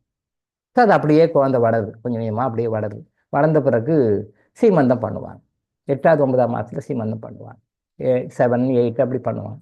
சீமந்தம் எதுக்காக பண்ணுறாங்க? சீமந்தம் எதுக்காக பண்ணுறாங்க? அன்னைக்கு ஏன் வந்து நாம் தர்மம் பண்ணணும்? அன்னைக்கு நாம் தர்மம் பண்ண என்ன நன்மை கிடைக்கும்? இப்போ சீமந்தம் பண்ணுறது இந்த குழந்தை நல்லபடியாக, அது முதல் குழந்தையாக இருந்தாலும் சரி, 2வது குழந்தையாக இருந்தாலும் சரி, பெரும்பாலும் முதல் குழந்தைக்கு தான் பெரும்பாலும் சீமந்தம் எல்லாம் பண்ணுவாங்க. அப்புறம் 2வது 3வது குழந்தைக்கு விட்டுடுவாங்க. 2வது 3வது குழந்தைக்கு யாரும் பெருசாக எடுத்துக்க மாட்டாங்க. முதல் குழந்தைக்கு தலைச்சங்குழந்தைன்னு சொல்லுவாங்க இல்லையா, தலைச்சங்குழந்தைக்கு மட்டும் தான் சீமந்தம்லாம் பண்ணுவாங்க, மற்ற விட்டுடுவாங்க. ஏன்னா முதல்ல அந்த குழந்தை அந்த அந்த பெண்மணி வந்து ஒரு தாயாக உருவாகி இந்த பிரபஞ்சத்துக்கு இந்த உலகத்துக்கு ஒரு குழந்தைய கொடுக்குறாங்க. அந்த அம்மா அந்த குழந்தைய, ஒரு ஆணோ பெண்ணோ ஒரு குழந்தைய வந்து இந்த பூமிக்கு டெலிவரி கொடுக்குறாங்க. இறைவனுடைய திட்டத்தை எக்ஸிக்யூட் பண்ணுறாங்க. அவங்க ஒரு தாயாக வந்து ஒரு குழந்தையை வளர்த்து ஆளாக்கி 10 மாதம் கழித்து டெலிவரி கொடுக்குறாங்க. அப்போ அவங்க கொடுக்கும்போது சுகப்பிரசவமாக இருக்க வேண்டும். நான் பலமுறை சொல்லியிருக்கேன், பிரசவம் பேர் சுகப்பிரசவம் தான். இன்னைக்கு அது நெகட்டிவாக வேற மாதிரி மாற்றி அது பெரிய ஒரு கஷ்டமான விஷயமா நினைக்கிறாங்க. அப்படி இல்லை, பேரே சுகப்பிரசவம். பிரசவம் வந்து ரொம்ப சுகமாக இருக்க வேண்டும். பிரிட்டிஷ்காரங்க உள்ள வரதுக்கு முன்னாடி சுகமாக தான் இருந்தது. பிரிட்டிஷ்காரங்க உள்ள வர்றதுக்கு முன்னாடி பிரசவங்கள்லாம் சுகமாக தான் இருந்தது, யாரும் கஷ்டப்படல. இந்த சினிமாவில் தான் பார்க்குறாங்க, கட்டில் பிடிச்சிக்கிறதும், இப்படி கையை பிடிச்சிக்கிறதும், ஆன்றதும் ஊன்றதும், இந்த சீரியலில் சினிமாவில் காட்டி காட்டி இப்படி தான் போல இருக்குது டெலிவரினா அப்படின்னு பயந்துட்டாங்க பொம்பளைங்க. இன்னைக்கு பிரசவம்லாம் வேணாம், நான் சிசேரியன் பண்ணிக்கிறேன்ற அளவுக்கு இன்னைக்கு மாடர்ன் லேடிஸ் வந்துட்டாங்க. ஐயோ வேணாம், அது ரொம்ப காட்டுறாங்கல்ல, இந்த பக்கம் கட்டில் பிடிச்சிக்கிறாங்க, இந்த பக்கம் கை, அந்த பக்கம் கால், ஓ ஓ இப்படியா அப்படியா, அடோ இதெல்லாம் நமக்கு வேண்டாப்பா, நம்ம அத்தியா தள்ளிக்கணும். இது அதை விட கொடுமைன்னு தெரியல அவங்களுக்கு. நிறைய பேர் படித்த பெண்கள் அந்த வழிதான் தாங்க முடியாது, என் மகளுக்கு சிசேரியன் பண்ணிடுங்க, அந்த வழிதான் என்னால் தாங்க முடியாது, நான் சிசேரியன் பண்ணிக்கிறேன். தாய்மார்கள், கர்ப்பிணி பெண்கள் அப்படின்னு போய் இது வந்து அந்த கொஞ்ச நேர வழி அப்படின்றதுக்காக நீங்கள் பெரிய தலைவலி எடுத்து விட்டுக்கிறீங்க, பெரிய சிக்கலை கொண்டு போய் விட்டுக்கிறீங்க, பெரிய ஆபத்தை கொண்டு விட்டுக்கிறீங்க, பெரிய தொந்தரவு கொண்டு விட்டுக்கிறீங்கன்னு தெரியல. அது பெற்ற அம்மாவுக்கும் தெரியல, பிள்ளை பெற்றுக் கொள்ளுகின்ற அந்த கர்ப்பிணி பெண்ணுக்கும் தெரியல. சிசேரியன் போயிடுறீங்க. அது பண்ணிக்கிட்டா வழி தெரியாது, அழகாக குழந்தை போய் உங்களுக்கு நீங்களே ஆப்பு வைத்துக் கொள்கிறீர்கள். பஞ்சாங்க அகராதி இல்லாத வார்த்தை. உங்களுக்கு நீங்களே ஆப்பு வைத்துக் கொள். உங்களோட ஆரோக்கியத்திற்கும், உங்களுடைய சந்தோஷத்திற்கும், உங்களுடைய மகிழ்ச்சிக்கும் நீங்களே ஆப்பு வைத்துக் கொள்கிறீர்கள். தயவு செய்து சிசேரியன் போக வேண்டாம். தயவு செய்து நீங்கள் ரிக்வெஸ்ட் பண்ணுங்கள். சிசேரியன் ஆப்ரேஷன் பண்ணணுன்னா கொஞ்சம் பர்சனல் ரிக்வெஸ்ட் பண்ணுங்க. இந்த காலத்தில் ஐயா உங்களுக்கு எவ்வளோ பணம் வேணால் கூட கொடுத்துட்றோம், உங்களுக்கு என்ன பணம் வேணுமோ அதை கொடுத்துட்றேன், தயவு செஞ்சு நார்மல் டேடி கொண்டு வாங்க. கொண்டு வர முடியும், 100% முடியும், பாசிபிலிட்டி இருக்குது. ஆனால் அது கமர்ஷியலாக பண்ணுறாங்க.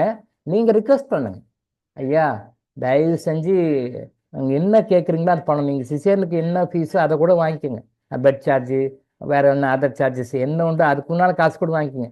முடிஞ்ச வரைக்கும் நார்மல் டெலிவரி பண்ணுங்க அப்படின்னு சொல்லிட்டு நீங்கள் ரிக்வெஸ்ட் பண்ணுங்க.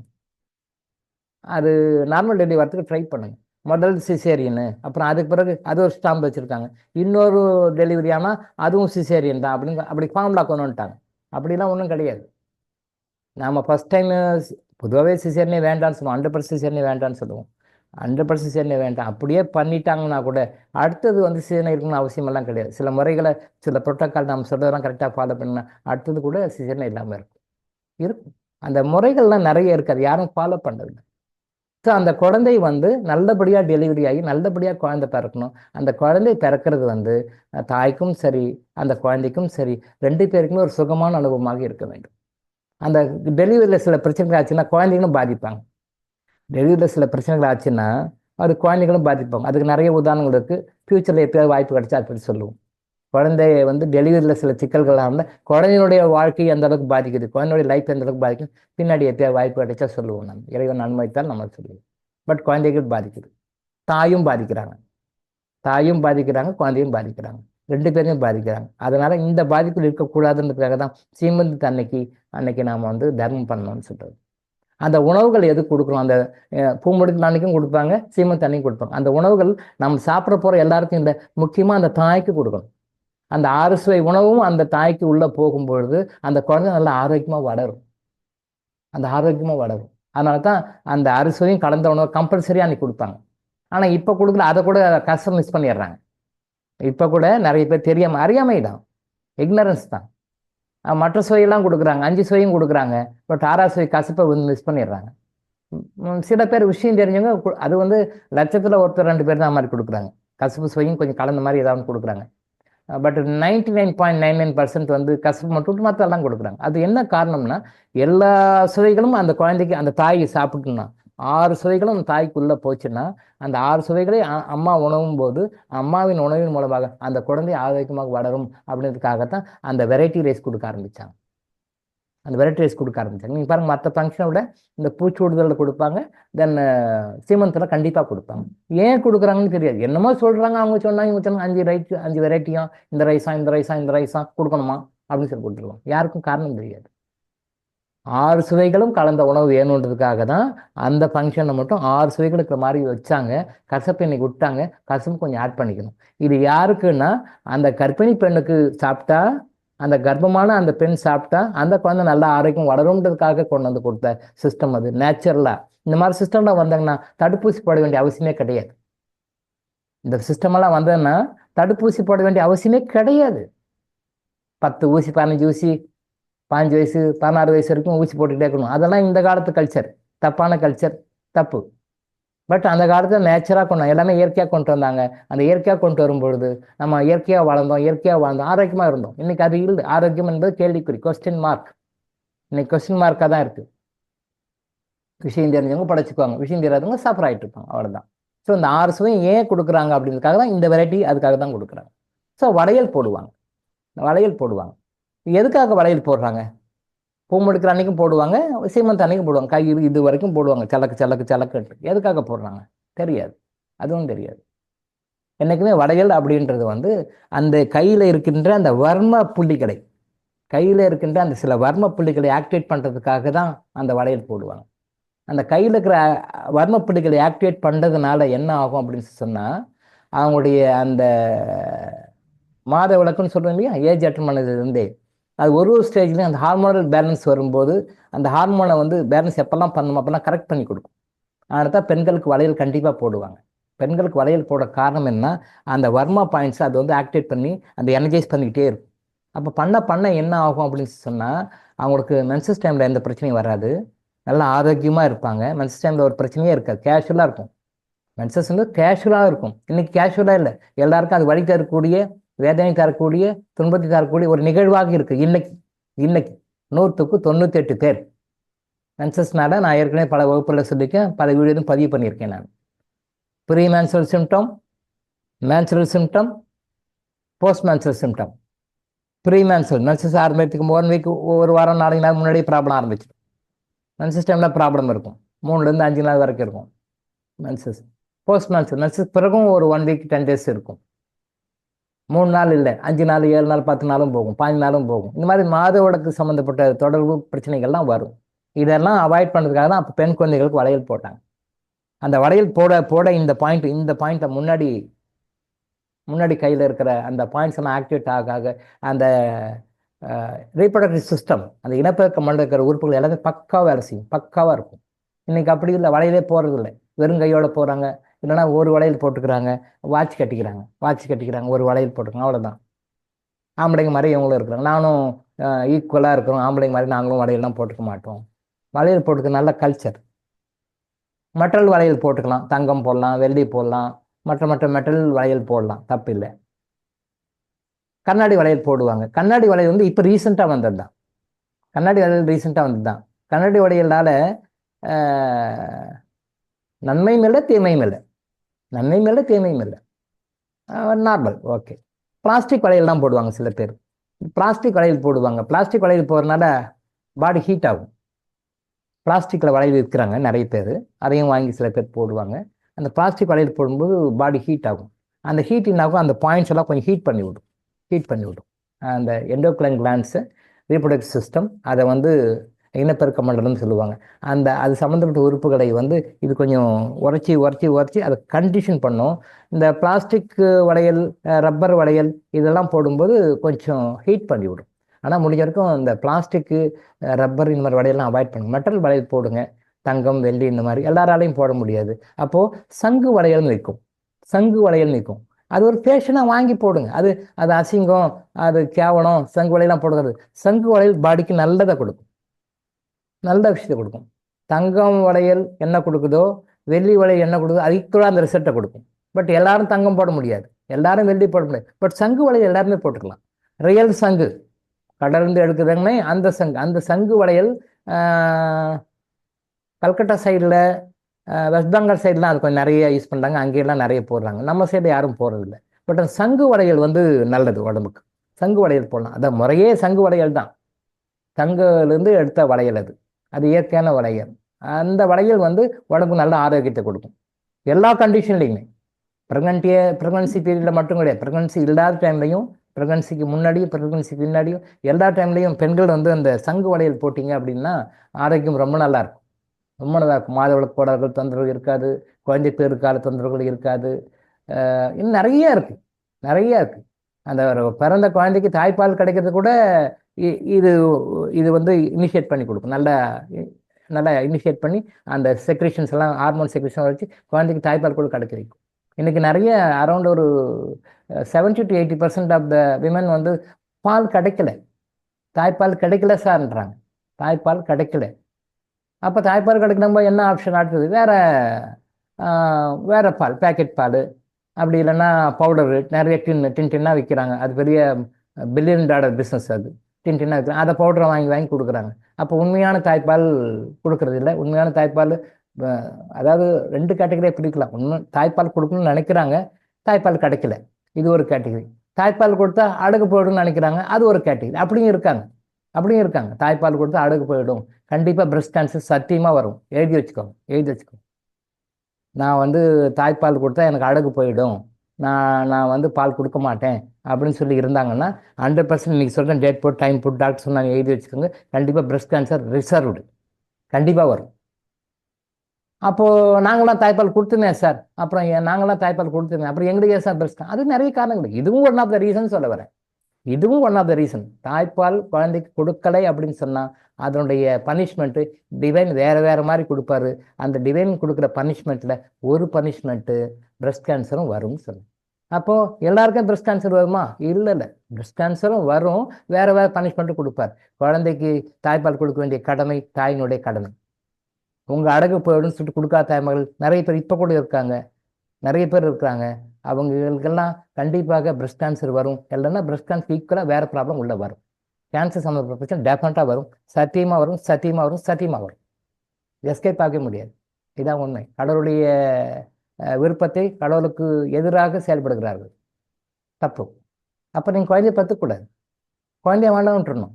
கல்யாணம் பண்ணிக்க வேண்டாம், குழந்தைய பற்றுக்க வேண்டாம் விட்டுறணும். கல்யாணம் பண்ணிக்குவீங்க, குழந்தைய பற்றுக்குவீங்க, எல்லாம் பண்ணிக்குவீங்க, ஆனால் தாய்ப்பால் மட்டும் கொடுக்க மாட்டேன். எவ்வளோ பெரிய தப்பு அது. இறைவனுக்கு விருப்பத்துக்கு ஆப்போசிட்டாக பண்ணால் என்ன நடக்கும்? ஹெவி பனிஷ்மெண்ட் கிடைக்கும், பனிஷ்மெண்ட் அனுபவிக்கிறாங்க. ஸோ அது ஒரு குரூப் விட்டுடுங்க. அப்போ பால் கொடுக்கணும்னு நினைக்கிறாங்க, அவங்களுக்கு பால் கிடைக்கல.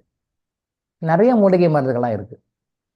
அலோபதி மெடிசனை பற்றி சொல்லலை, மூலிகை மருந்துகள்லாம் இருக்குது. அதெல்லாம் கொஞ்சம் தொடர்ந்து சாப்பிட்டாங்கன்னா இயற்கையான பால் கிடைக்கும், சொந்த அம்மானுடைய பால் கிடைக்கும். நீங்கள் போய் எங்கேயோ பணம் கொடுத்து மில்க் பேங்க்லேருந்து பால் இதெல்லாம் கொடுக்க வேண்டாம். நீங்கள் மில்க் பேங்க்லேருந்து பால் வந்து கொடுத்தீங்கன்னா அந்த பால் யாருடைய பாலோ, அந்த பால் எந்த தாயிடமிருந்து வந்ததோ அந்த தாயினுடைய குணம், அதனுடைய கர்மா இங்கே வரும், இந்த குழந்தைக்கு வரும். இன்னைக்கு அது ஸ்டைலாக போச்சு. பால் அவ்வளோதான். நாங்கள் மில்க் பேங்க்ல போய் வாங்கிட்டு வரோம் சார், மில்க் பேங்க்லேருந்து வாங்கிட்டு வந்து பணம் கொடுத்து மில்க் பேங்க்லேருந்து வாங்கிட்டு வரோம். யாரோ ஒருத்தர் கொடுக்குறாங்க, தவறுன்னு சொல்லலை, சிஸ்டம் தவறுன்னு சொல்லலை, கொடுக்குறாங்க வாங்கிக்கிறீங்க. பட் அதை முடிஞ்ச வரைக்கும் அவன் ஏன் உங்க பால், நீங்க சொந்த பால், உங்களுடைய கணவன், உங்களுடைய மனைவி அப்படின்ற அந்த உறவோட வர்ற அந்த பாலை கொடுங்களேன். சம்பந்தப்பட்ட உங்க இருக்கிற பாலை கொடுங்களேன். உங்க உறவு, உங்க கணவன் மனைவி, நீங்க பெற்றெடுத்த குழந்தை, உங்க உடம்புல வர்ற ரத்தம், அந்த பாலை நீங்க கொடுங்களேன். ஏன் யாரோ பெற்றெடுத்த குழந்தைக்கு யாரோ ஒரு தாயினுடைய மார்பகத்தில் கிடைக்கிற அந்த பாலை நீங்க போய் அதை விலை கொடுத்து வாங்கி நீங்க அந்த பாலை எதுக்கு இங்க கொடுக்குறீங்க?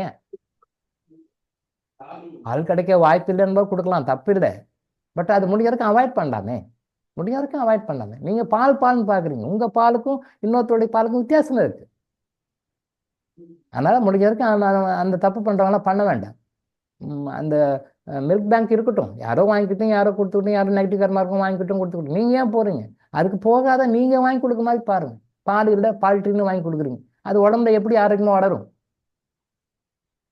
அது நோயாளியாக தான் வளரும். அப்புறம் நோய் வந்துச்சுன்னா என்ன பண்றது? மதர் மில்க்கு நம்ம கவர்மெண்ட்டே சப்போர்ட் பண்ணும், அதே ரொம்ப ஸ்லோ. நம்ம கவர்மெண்ட்டே டியூப்லைட் கவர்மெண்ட்டுங்க. இதுங்களே சொல்லுது, இந்த கவர்மெண்ட்டுங்க சொல்லுது, தாய்ப்பால் கண்டிப்பாக கொடுங்க, குழந்தைங்களுக்கு கொடுங்க. அது தாய்ப்பாலுக்கு முன்னாடி சீம்பால்னு ஒன்று வரும், அந்த சீம்பாலை குழந்தைக்கு கொடுங்க, நல்லது. உண்மைதான், தாய்ப்பாலுக்கு அந்த சுரக்கிறதுக்கு முன்னாடி சீம்பால் மஞ்சள் கலரில் வரும். எப்படி பசுமாடுகள்கிட்ட சீம்பால் இருக்கு, அந்த பிரசவமாகி அந்த கண்ணுக்குட்டி போட்ட பிறகு அந்த சீம்பால் வருது, அந்த சீம்பாலையும் நாம சாப்பிட்டுக்கணும், பங்கு போட்டு சாப்பிட்டுக்கணும். அது கூட சாப்பிட விடுது, அது கண்ணுக்குட்டிக்கு தான் கொடுக்கணும். அது கண்ணுக்குட்டிக்கு சாப்பிட்டு மீண்டு இருந்தால் அந்த சீம்பால் நாம சாப்பிடலாம், ஆனால் பிடிங்கி நாம சாப்பிடக்கூடாது.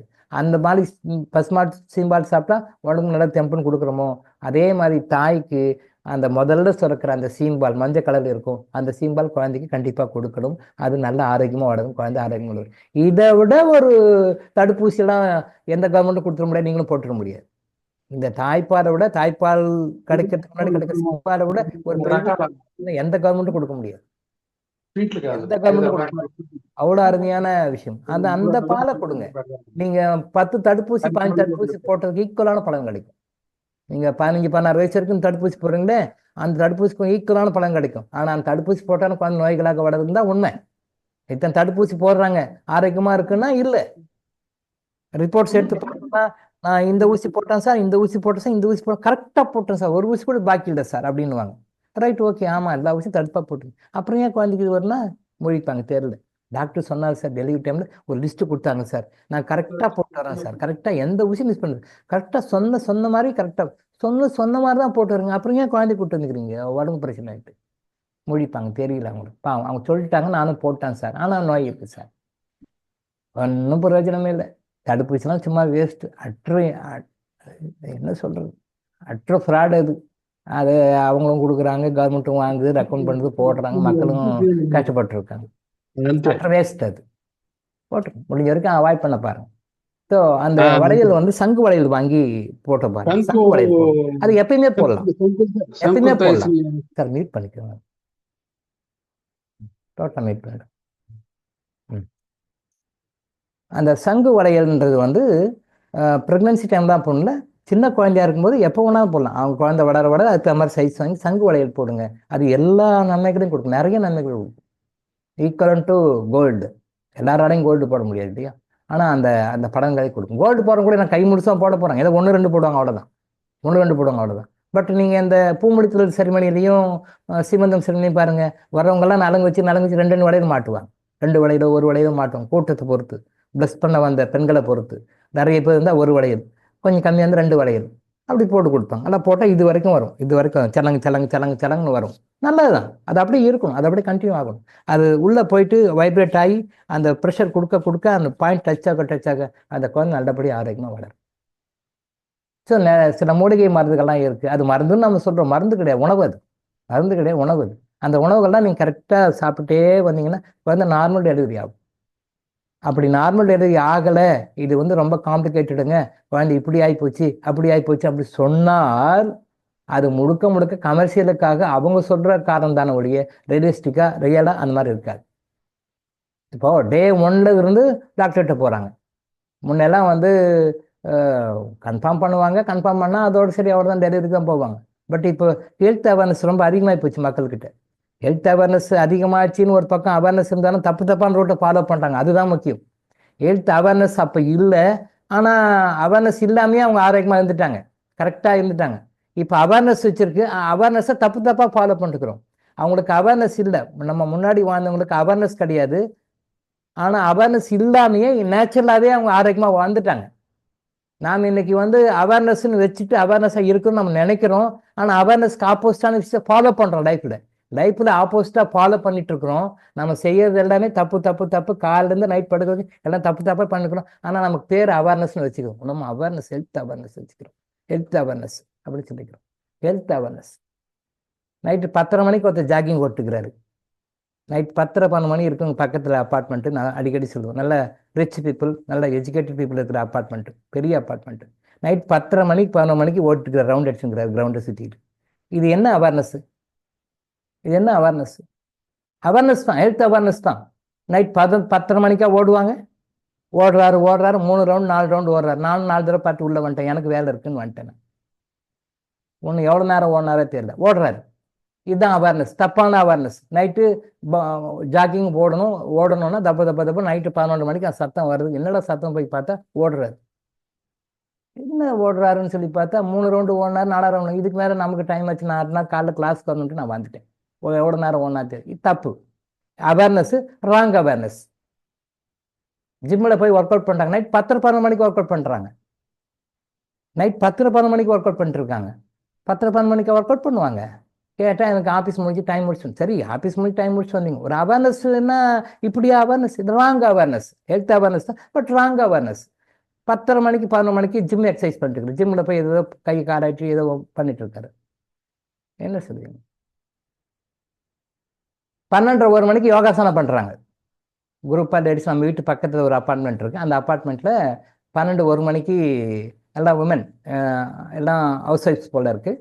எல்லா வேலையெல்லாம் முடிச்சுட்டு ஒரு 12:30 1 மணிக்கு வந்து நல்ல வெயில். பட் அவங்க உள்ள ஷெல்டர் இருக்குது, கார் பார்க்கு இருக்குது, நல்ல பெரிய கார் பார்க். அந்த கார் பார்க்கில் 15-20 லேடிஸ் வந்து யோகா பண்ணுறாங்க. எப்போது? 12:30 1 மணிக்கு. டெய்லி 12:00 1 மணிக்கு யோகா பண்ணுறாங்க. அது ஒரு 2 இன்ஸ்ட்ரக்டர்ஸ், லேடிஸ் இன்ஸ்ட்ரக்டர்ஸ் வந்து சொல்கிறாங்க. எல்லா லேடிஸ் வந்து செய்கிறாங்க. எங்கே போய் சொல்கிறது இது? 12 1 மணிக்கா யோகாசனம் பண்ணுவாங்க? 12 1 மணிக்கே யோகா பண்ணுவாங்க? எல்லாம் நல்லா சாப்பிட்டுட்டு நல்லா திருப்தியாக ஆனந்தமாக எல்லாம் முடிச்சுட்டு, எல்லோரும் வீட்டில் எல்லோரும் ஆஃபீஸ்க்கு, ஸ்கூலுக்கு, காலேஜுக்கு யாரெல்லாம் அனுப்பணும் அனுப்பிச்சிட்டு வீட்டுக்கு எல்லாம் முடிச்சுட்டு 12:30 மணிக்கு யோகாசனம் பண்ணுவாங்க. அவேர்னஸ், தப்பான அவேர்னஸ். 12 மணிக்கெலாம் செய்யக்கூடாது. எதுவாக இருந்தாலும் காலைல 8 மணிக்குள்ளே முடிச்சு, மேக்ஸிமம் டைம் 8, காலைல 8. அதோடு சரி, அதுக்கு மேலே பண்ணக்கூடாது. மூச்சு பயிற்சி பிராணாயாமெல்லாம் வந்து 8ஓடு சரி, அதுக்கு மேலே பண்ணக்கூடாது.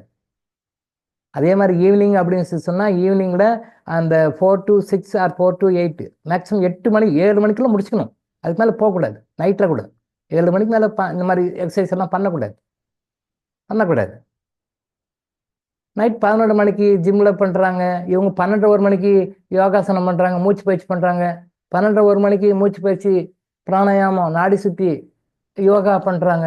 என்ன இது? எங்கே போய் சொல்கிறது இது? Wrong awareness. அப்புறம் நான் யோகா பண்ண நோய் போல, அப்புறம் நான் பிராணாயாமம் நோய் போல, நான் நாடி சுற்றி பண்ண நோய் போலன்னு வேண்டியது. தப்பாக இவங்க பண்ண வேண்டியது. அப்புறம் அந்த சிஸ்டத்தை வந்து குறை சொல்ல வேண்டியது. இப்படி தான் பண்ணிட்டு இருக்காங்க. வாய் பிடிச்சதோ மாங்காய் பிடிச்சும் தெரியாமல் ஏதாவது தப்பு பண்ணிட்டு இருப்பாங்க. Wrong awareness. ஸோ இந்த ராங் அவேர்னஸ்னால நிறைய பிரச்சனைகளெல்லாம் கொண்டு வரும்.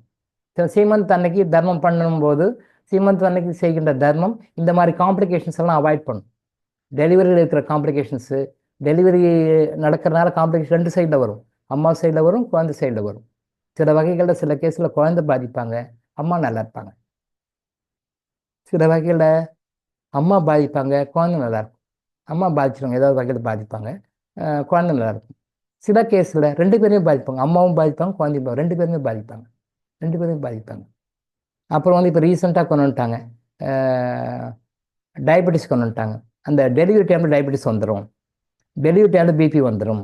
அது இப்போ மாடர்னாக இப்போ ரீசெண்டாக ஒரு 10 வருஷமாக அது ஒரு ஃபேன்சியாக போச்சு. இப்போது டெலிவரி டைமில் வந்து டயபெட்டிஸ் வந்துடுச்சு, அப்புறம் சரியாக போயிடும். டெலிவரி டைமில் வந்து பிபி வந்துடுச்சு, அப்புறம் சரியாக போயிடும். அப்படின்ற மாதிரி கொண்டு வந்துருக்கோம். இதெல்லாம் நியாயப்படுத்துகிறாங்க. டெலிவரி டைமில் அம்மா எவ்வளோ ஆரோக்கியமாக இருக்கிறாங்களோ அவ்வளோதான் அந்த ஆரோக்கியமாக குழந்தையும் இருக்கும், அம்மாவும் இருப்பாங்க. அம்மாவும் ஆரோக்கியமாக இருப்பாங்க, குழந்தையும் ஆரோக்கியமாக இருக்கும். அந்த டைமில் பிபி வந்தது, சுகர் வந்தது அப்படின்னு சொன்னால் இதனோட இம்பேக்ட் குழந்தையும் பாதிக்கும். அம்மாவுக்கு சுகர் இருந்தால் குழந்தைக்கு வரும், அம்மாவுக்கு பிபி இருந்தால் குழந்தைக்கு வரும், அப்பாவுக்கு இருந்தாலும் வரும் சுகர், அம்மாவுக்கு இருந்தாலும் வரும், அப்பாவுக்கு இருந்தாலும் வரும். பிபி அப்பாவுக்கு இருந்தாலும் வரும், அம்மாவுக்கு இருந்தாலும் வரும். அதில் அம்மாவுக்கு இருந்தால் இன்னும் அதிகமாக வரும். எத்தனை பேருக்கு தெரியும்? ஸோ அதையெல்லாம் சரியாக வச்சுக்கணும். நம்மளுடைய முன்னோர்கள் வந்து கரெக்டாக சிஸ்டம் கொண்டு வந்தாங்க. இப்படி நம்மளையும் அறியாமல் முன்ன பின்ன ஏதாவது இருந்தால் கூட அங்கே தான் இறைவன் வராரு, தர்மம் பண்ணுங்க அப்படின்றாரு. அந்த தர்மம் பண்ணுங்க, அந்த அக்கேஷனில் தர்மம் பண்ணுங்க. தர்மம் பண்ணிங்கன்னா நான் அதை சின்ன சின்ன விஷயங்களோடு கரெக்ட் பண்ணி கொடுத்துறேன் இறைவன் சொல்கிறாரு. எனக்கு கொடுக்க வேண்டிய அந்த டியூட்டியை கொடுங்க, எனக்கு கொடுக்க வேண்டிய அந்த வரியை கொடுங்க, எனக்கு கொடுக்க வேண்டிய அந்த வரி கொடுக்க வேண்டிய கடனை கொடுங்க, நான் மற்றெல்லாம் பார்த்துக்கிட்டேன். நாம் அதெல்லாம் யாருமே கண்டுக்கிறதே இல்லை. சொந்தக்காரன் மாமன் மச்சான் இவங்களாம் நீங்கள் வாங்க, எல்லாம் விருந்து வைங்க, சாப்பிடுங்க, மொய் கவர் கொடுங்க, ப்ளஸ் பண்ணுங்க போங்கன்னு இருக்கிறோம். யார்கிட்ட ப்ளஸ் வாங்கணுமோ அதை விட்டுறோம், அவர் சொல்றதை கேட்கறது இல்லை. ஸோ சீமத்து அன்னைக்கும் தர்மம் பண்ணணும், பூமுடிச்சல் அன்னைக்கும் தர்மம் பண்ணணும், சங்கு வளையல் போடணும். முடிஞ்ச வரைக்கும் அந்த அம்மாவை வந்து எவ்வளோக்கு சந்தோஷமாக அமைதியாக நிம்மதியாக இருக்க முடியுமோ அதை மெயின்டைன் பண்ணணும் எல்லாருமே. உங்களுக்கு 1000 குறைகள் இருந்தாலும் 1000 விஷயங்கள் இருந்தாலும் அந்த டைமில் அந்த அம்மாவை நல்ல சந்தோஷம் வச்சுக்கணும். எவ்வளோக்குள்ள அந்த அம்மா சந்தோஷமாக ஆனந்தமாக ஆரோக்கியமாக வைத்திருக்கிறார்களோ அது போல உங்களுடைய குடும்பத்தின் வாரிசு இருக்கும். அது ஆண் வாரிசாக இருந்தாலும் சரி, பெண் வாரிசாக இருந்தாலும் சரி, ஆரோக்கியமாக இருக்கும். ஸோ ஒரு விஷயத்துக்கும் ஏன் தர்மம் பண்ணணுன்றதை பற்றி சொல்லிட்டு இருக்கோம். ஒரு ஃபங்க்ஷனுக்கும் ஏன் பண்ணணும், எதுக்காக பண்ணணுன்றது சொல்லி கொடுத்துருக்கோம். இதில் அவ்வளோ விஷயங்கள் இருக்குது, நுணுக்கமான விஷயங்கள் இருக்குது. இது யாருமே ஓப்பனாக சொல்லலை இது வரைக்கும். சொல்ல வேண்டியவங்களும் சொல்லலை. அப்படியே இலைமறை காயாக அப்படியே ஒரு மாதிரியாக சொல்லிட்டு போயிட்டாங்க. நம்ம மக்களுக்கு தள்ளி அடிச்சு சொன்னாலே புரிய மாட்டேது. அதுவும் காசுன்னா தலையை உள்ள எடுத்துவாங்க. தர்மத்தை மட்டும் விட்டுடுங்க, காசு சேட்டி மட்டும் மற்றெல்லாம் சொல்லுங்க நான் பண்ணுறேன்றான். தர்மம் பண்ண மாட்டேன், கையிலேருந்து ₹1 கொடுக்க மாட்டேன், ஏன்னா எனக்கே வேணும். சர்வீஸ் எல்லாம் பண்ண மாட்டேன், அதெல்லாம் பண்ண மாட்டேன். எனக்கு என் குடும்பத்துக்கு எனக்கு உழைக்கிறதுக்கு என் டைம் பார்த்து நான் சர்வீஸ் எல்லாம் இப்போ எங்கே பண்ணேன், என்னால் பண்ண முடியாது. ஆனால் நான் நல்லா இருக்கணும். எப்படியா இருக்க முடியும்? இறைவன் 18 இறைக்கேட்டதுக்கு சரியாக கொடுத்துருக்காரு. 18 இறைக்கேட்டு நீங்கள் லைஃப்பில் ஃபாலோ பண்ணி பாருங்கள். உங்களோட லைஃப்பில் என்ன மிராக்கள் நடக்குதுன்னு பாருங்கள். நீங்கள் தான் பண்ணணும். உங்களுக்கு அதை டெவலப் பண்ணி அதை நல்லா விளக்கமாக புரிய வச்சு உங்களுக்கு தெளிவாக உங்களுக்கு கொடுக்குறோம். நான் வழக்கம்போட சொல்கிற மாதிரி, நீங்கள் பேக்கெட் பால் கொடுப்பீங்களா, களிப்பால் கொடுப்பீங்களா, நாட்டுப்பால் பசும்பால் கொடுப்பீங்களா, காரம் பசும்பால் கொடுப்பீங்களா, அந்த பாலை கொடுத்து வளர்த்தா நீங்கள் நல்லா இருப்பீங்க, அவ்வளோதான். ஸோ கர்மானுஜி நீங்கள் சொல்கிறத ஃபாலோ பண்ணுங்கள். உங்கள் லைஃப்பில் ஒரு விஷயத்துலையும் தர்மத்தை கையில் எடுங்க. தர்மம் தலை காக்கும், வேறு யாரும் காக்க மாட்டாங்க. தர்மம் தான் தலை காக்கும். உங்கள் கூட வர்றது கடைசி வரைக்கும் அதுதான். எல்லாரும் ஒரு ஸ்டேஜில் கண்டுடுவாங்க, எல்லாம் உச்சி ஒரு ஸ்டேஜில் போயிடுவாங்க. கடைசியில் உள்ளே போகணும், டிவைனுக்குள்ளே போகணும்னா தர்மம் மட்டும்தான் உங்களை காப்பாற்றும். தர்மம் மட்டும்தான் கூட வரும். தர்மம் தான் தலை காக்கும், தெரிஞ்சுக்கோங்க. ஸோ தர்மத்தை கையில் எடுங்க. எவ்வளோக்குள்ள நீங்கள் தர்மத்தை கையில் எடுக்கிறீங்களோ அவ்வளோக்குள்ள அந்த தர்மம் என்ற சாட்டை நீங்கள் கையில் எடுத்தீங்கன்னா தீய கர்மங்கள் உங்களை துண்டை காணும் துணி காணும் ஓடிடும். நீங்கள் கையில் அடிக்கலாம் வேண்டாம், நீங்கள் ஜஸ்ட்டு எடுத்தாலே போதும். இப்போ நாய் உங்களை துரத்திட்டு வருதுன்னு வச்சுக்கோங்களேன். அப்போ டைமில் நீங்கள் ஓடனா அதுவும் துரத்திட்டு தான் வரும். நீங்கள் ஓட அதுவும் துரத்தி தான் வரும், கவும் கடிக்கும். பட் நீங்கள் அப்படியே நின்று அடிக்க வேண்டாம். சும்மா குனிகிற மாதிரி இப்படி குடிச்சு கல்லை எடுக்க மாதிரி எடுத்து பாருங்கள், ஓடிடும். நீங்கள் அடிக்க வேண்டாம், நீங்கள் ஜஸ்ட் குனிஞ்சு பயப்படாமல் ஓடாமல் குனிஞ்சு ஒரு கல்லை எடுக்கிற மாதிரி ஒரு பாலா பண்ணுங்க. ஒரு பாவலா பண்ணுங்க. அப்படி எடுத்து அடிக்கிற மாதிரி போட பாருங்க, எல்லாம் ஓடிடும். அதே மாதிரி நீங்கள் தர்மத்தை கையில் எடுக்கணும். ஆனால் இங்கெல்லாம் பாவலாலாம் பண்ணக்கூடாது, நிஜமாவே எடுக்கணும். தர்மம் கொடுக்குற மாதிரி ஆக்ஷன்லாம் பண்ணக்கூடாது, தர்மம் கொடுக்குற மாதிரி நடிக்கக்கூடாது, தர்மம் கொடுக்குற மாதிரி அப்படி வித்தையெல்லாம் காட்டக்கூடாது. உண்மையிலே தர்மத்தை எடுக்கணும். நீங்கள் தர்மத்தை எடுத்து பாவலாலாம் பண்ணக்கூடாது. தர்மத்தை எடுத்து பாருங்க, அதை எடுத்த மாத்திரம் உங்களோட தீய கர்மாஸ் உங்களை விட்டு விலகி ஓட ஆரம்பிச்சிடும். திரும்பியே பார்க்காது, ஓடிடும். அப்போ திரும்பவே வராத தீய கர்மாக்கள் ஓடிச்சுன்னா உங்ககிட்ட என்ன வரும்? நற்கர்மாக்கள் மட்டும்தான் இருக்கும். அதனால என்ன பண்ணுவீங்க? சந்தோஷமாக இருப்பீர்கள், எப்பொழுதும் ஆனந்தமாக இருப்பீர்கள், மகிழ்ச்சியாக இருப்பீர்கள். உங்களுடைய வாழ்க்கையில ஒரு மொமெண்ட்டும் சந்தோஷமா இருக்கணும். இறைவன் அப்படித்தான் உங்களை படைச்சிருக்கிறாரு. நாம தான் நம்ம அறியாமல ஒரு கணத்தையும் ஒரு நாளையும் நாம தான் துன்பகரமாக துக்ககரமாக மாத்திக்கிறோம். நம்ம தான் மாத்திக்கிறோம். ஒரு மொமெண்ட்டையும் ஒரு நிமிஷத்தையும் ஒரு மணியையும் சந்தோஷமாக நிம்மதியாக ஆனந்தமாக வாழ்வதற்குத்தான் இறைவன் நம்மளை வழிநடத்திட்டு இருக்கார். நிறைய கைடன்ஸ் கொடுக்குறார். இந்த இறை தூதர்கள் நமக்கு அப்ளை பண்ணிட்டு அப்பாயின்மெண்ட் பண்ணி சொல்ல வைக்கிறார். நாம கண்டுக்கிறது இல்லை. நீ என்ன சொல்ற, நான் என்ன கேட்கறது அப்படின்னு சொல்லிட்டு அந்த தேவதைகள் சொல்றது நம்ம யாருமே கண்டுக்காம நம்ம என்ன தோணுதோ, நம்ம மனசு என்ன தோணுதோ, அந்த அகந்தை, அந்த அகந்தையில், அந்த ஈகோல நம்ம எல்லாத்தையும் ஒதுக்கி தள்ளிடுறோம், கஷ்டப்பட்டுருக்கோம். ஸோ இறைவன் வந்து நீங்க எல்லாருமே சந்தோஷமா, ஆனந்தமாக, மகிழ்ச்சியாக வாழ வேண்டும் தான் நினைக்கிறாரு. அதுக்கு உண்டான வழிகள் தான் கொடுக்குறாரு, அதுக்கான கைடன்ஸ் கொடுக்குறாரு. அதை நாம தான் சரியான வகையில பயன்படுத்தி சந்தோஷமாக இருக்கணும். சரியா? நாளை நாம் மீண்டும் சந்திப்போம். இன்னைக்கு இதோட நம்ம முடிச்சிடலாம். நன்றி, வணக்கம். நன்றி சார். நன்றிங்க. நன்றி. யார் சாங் பாடுவீங்க? நன்றிங்க ஐயா. பாடுங்க. நான் பாடுறேன் சார். பாடுங்கம்மா. ஐயா வணக்கம். வணக்கம். ஐயா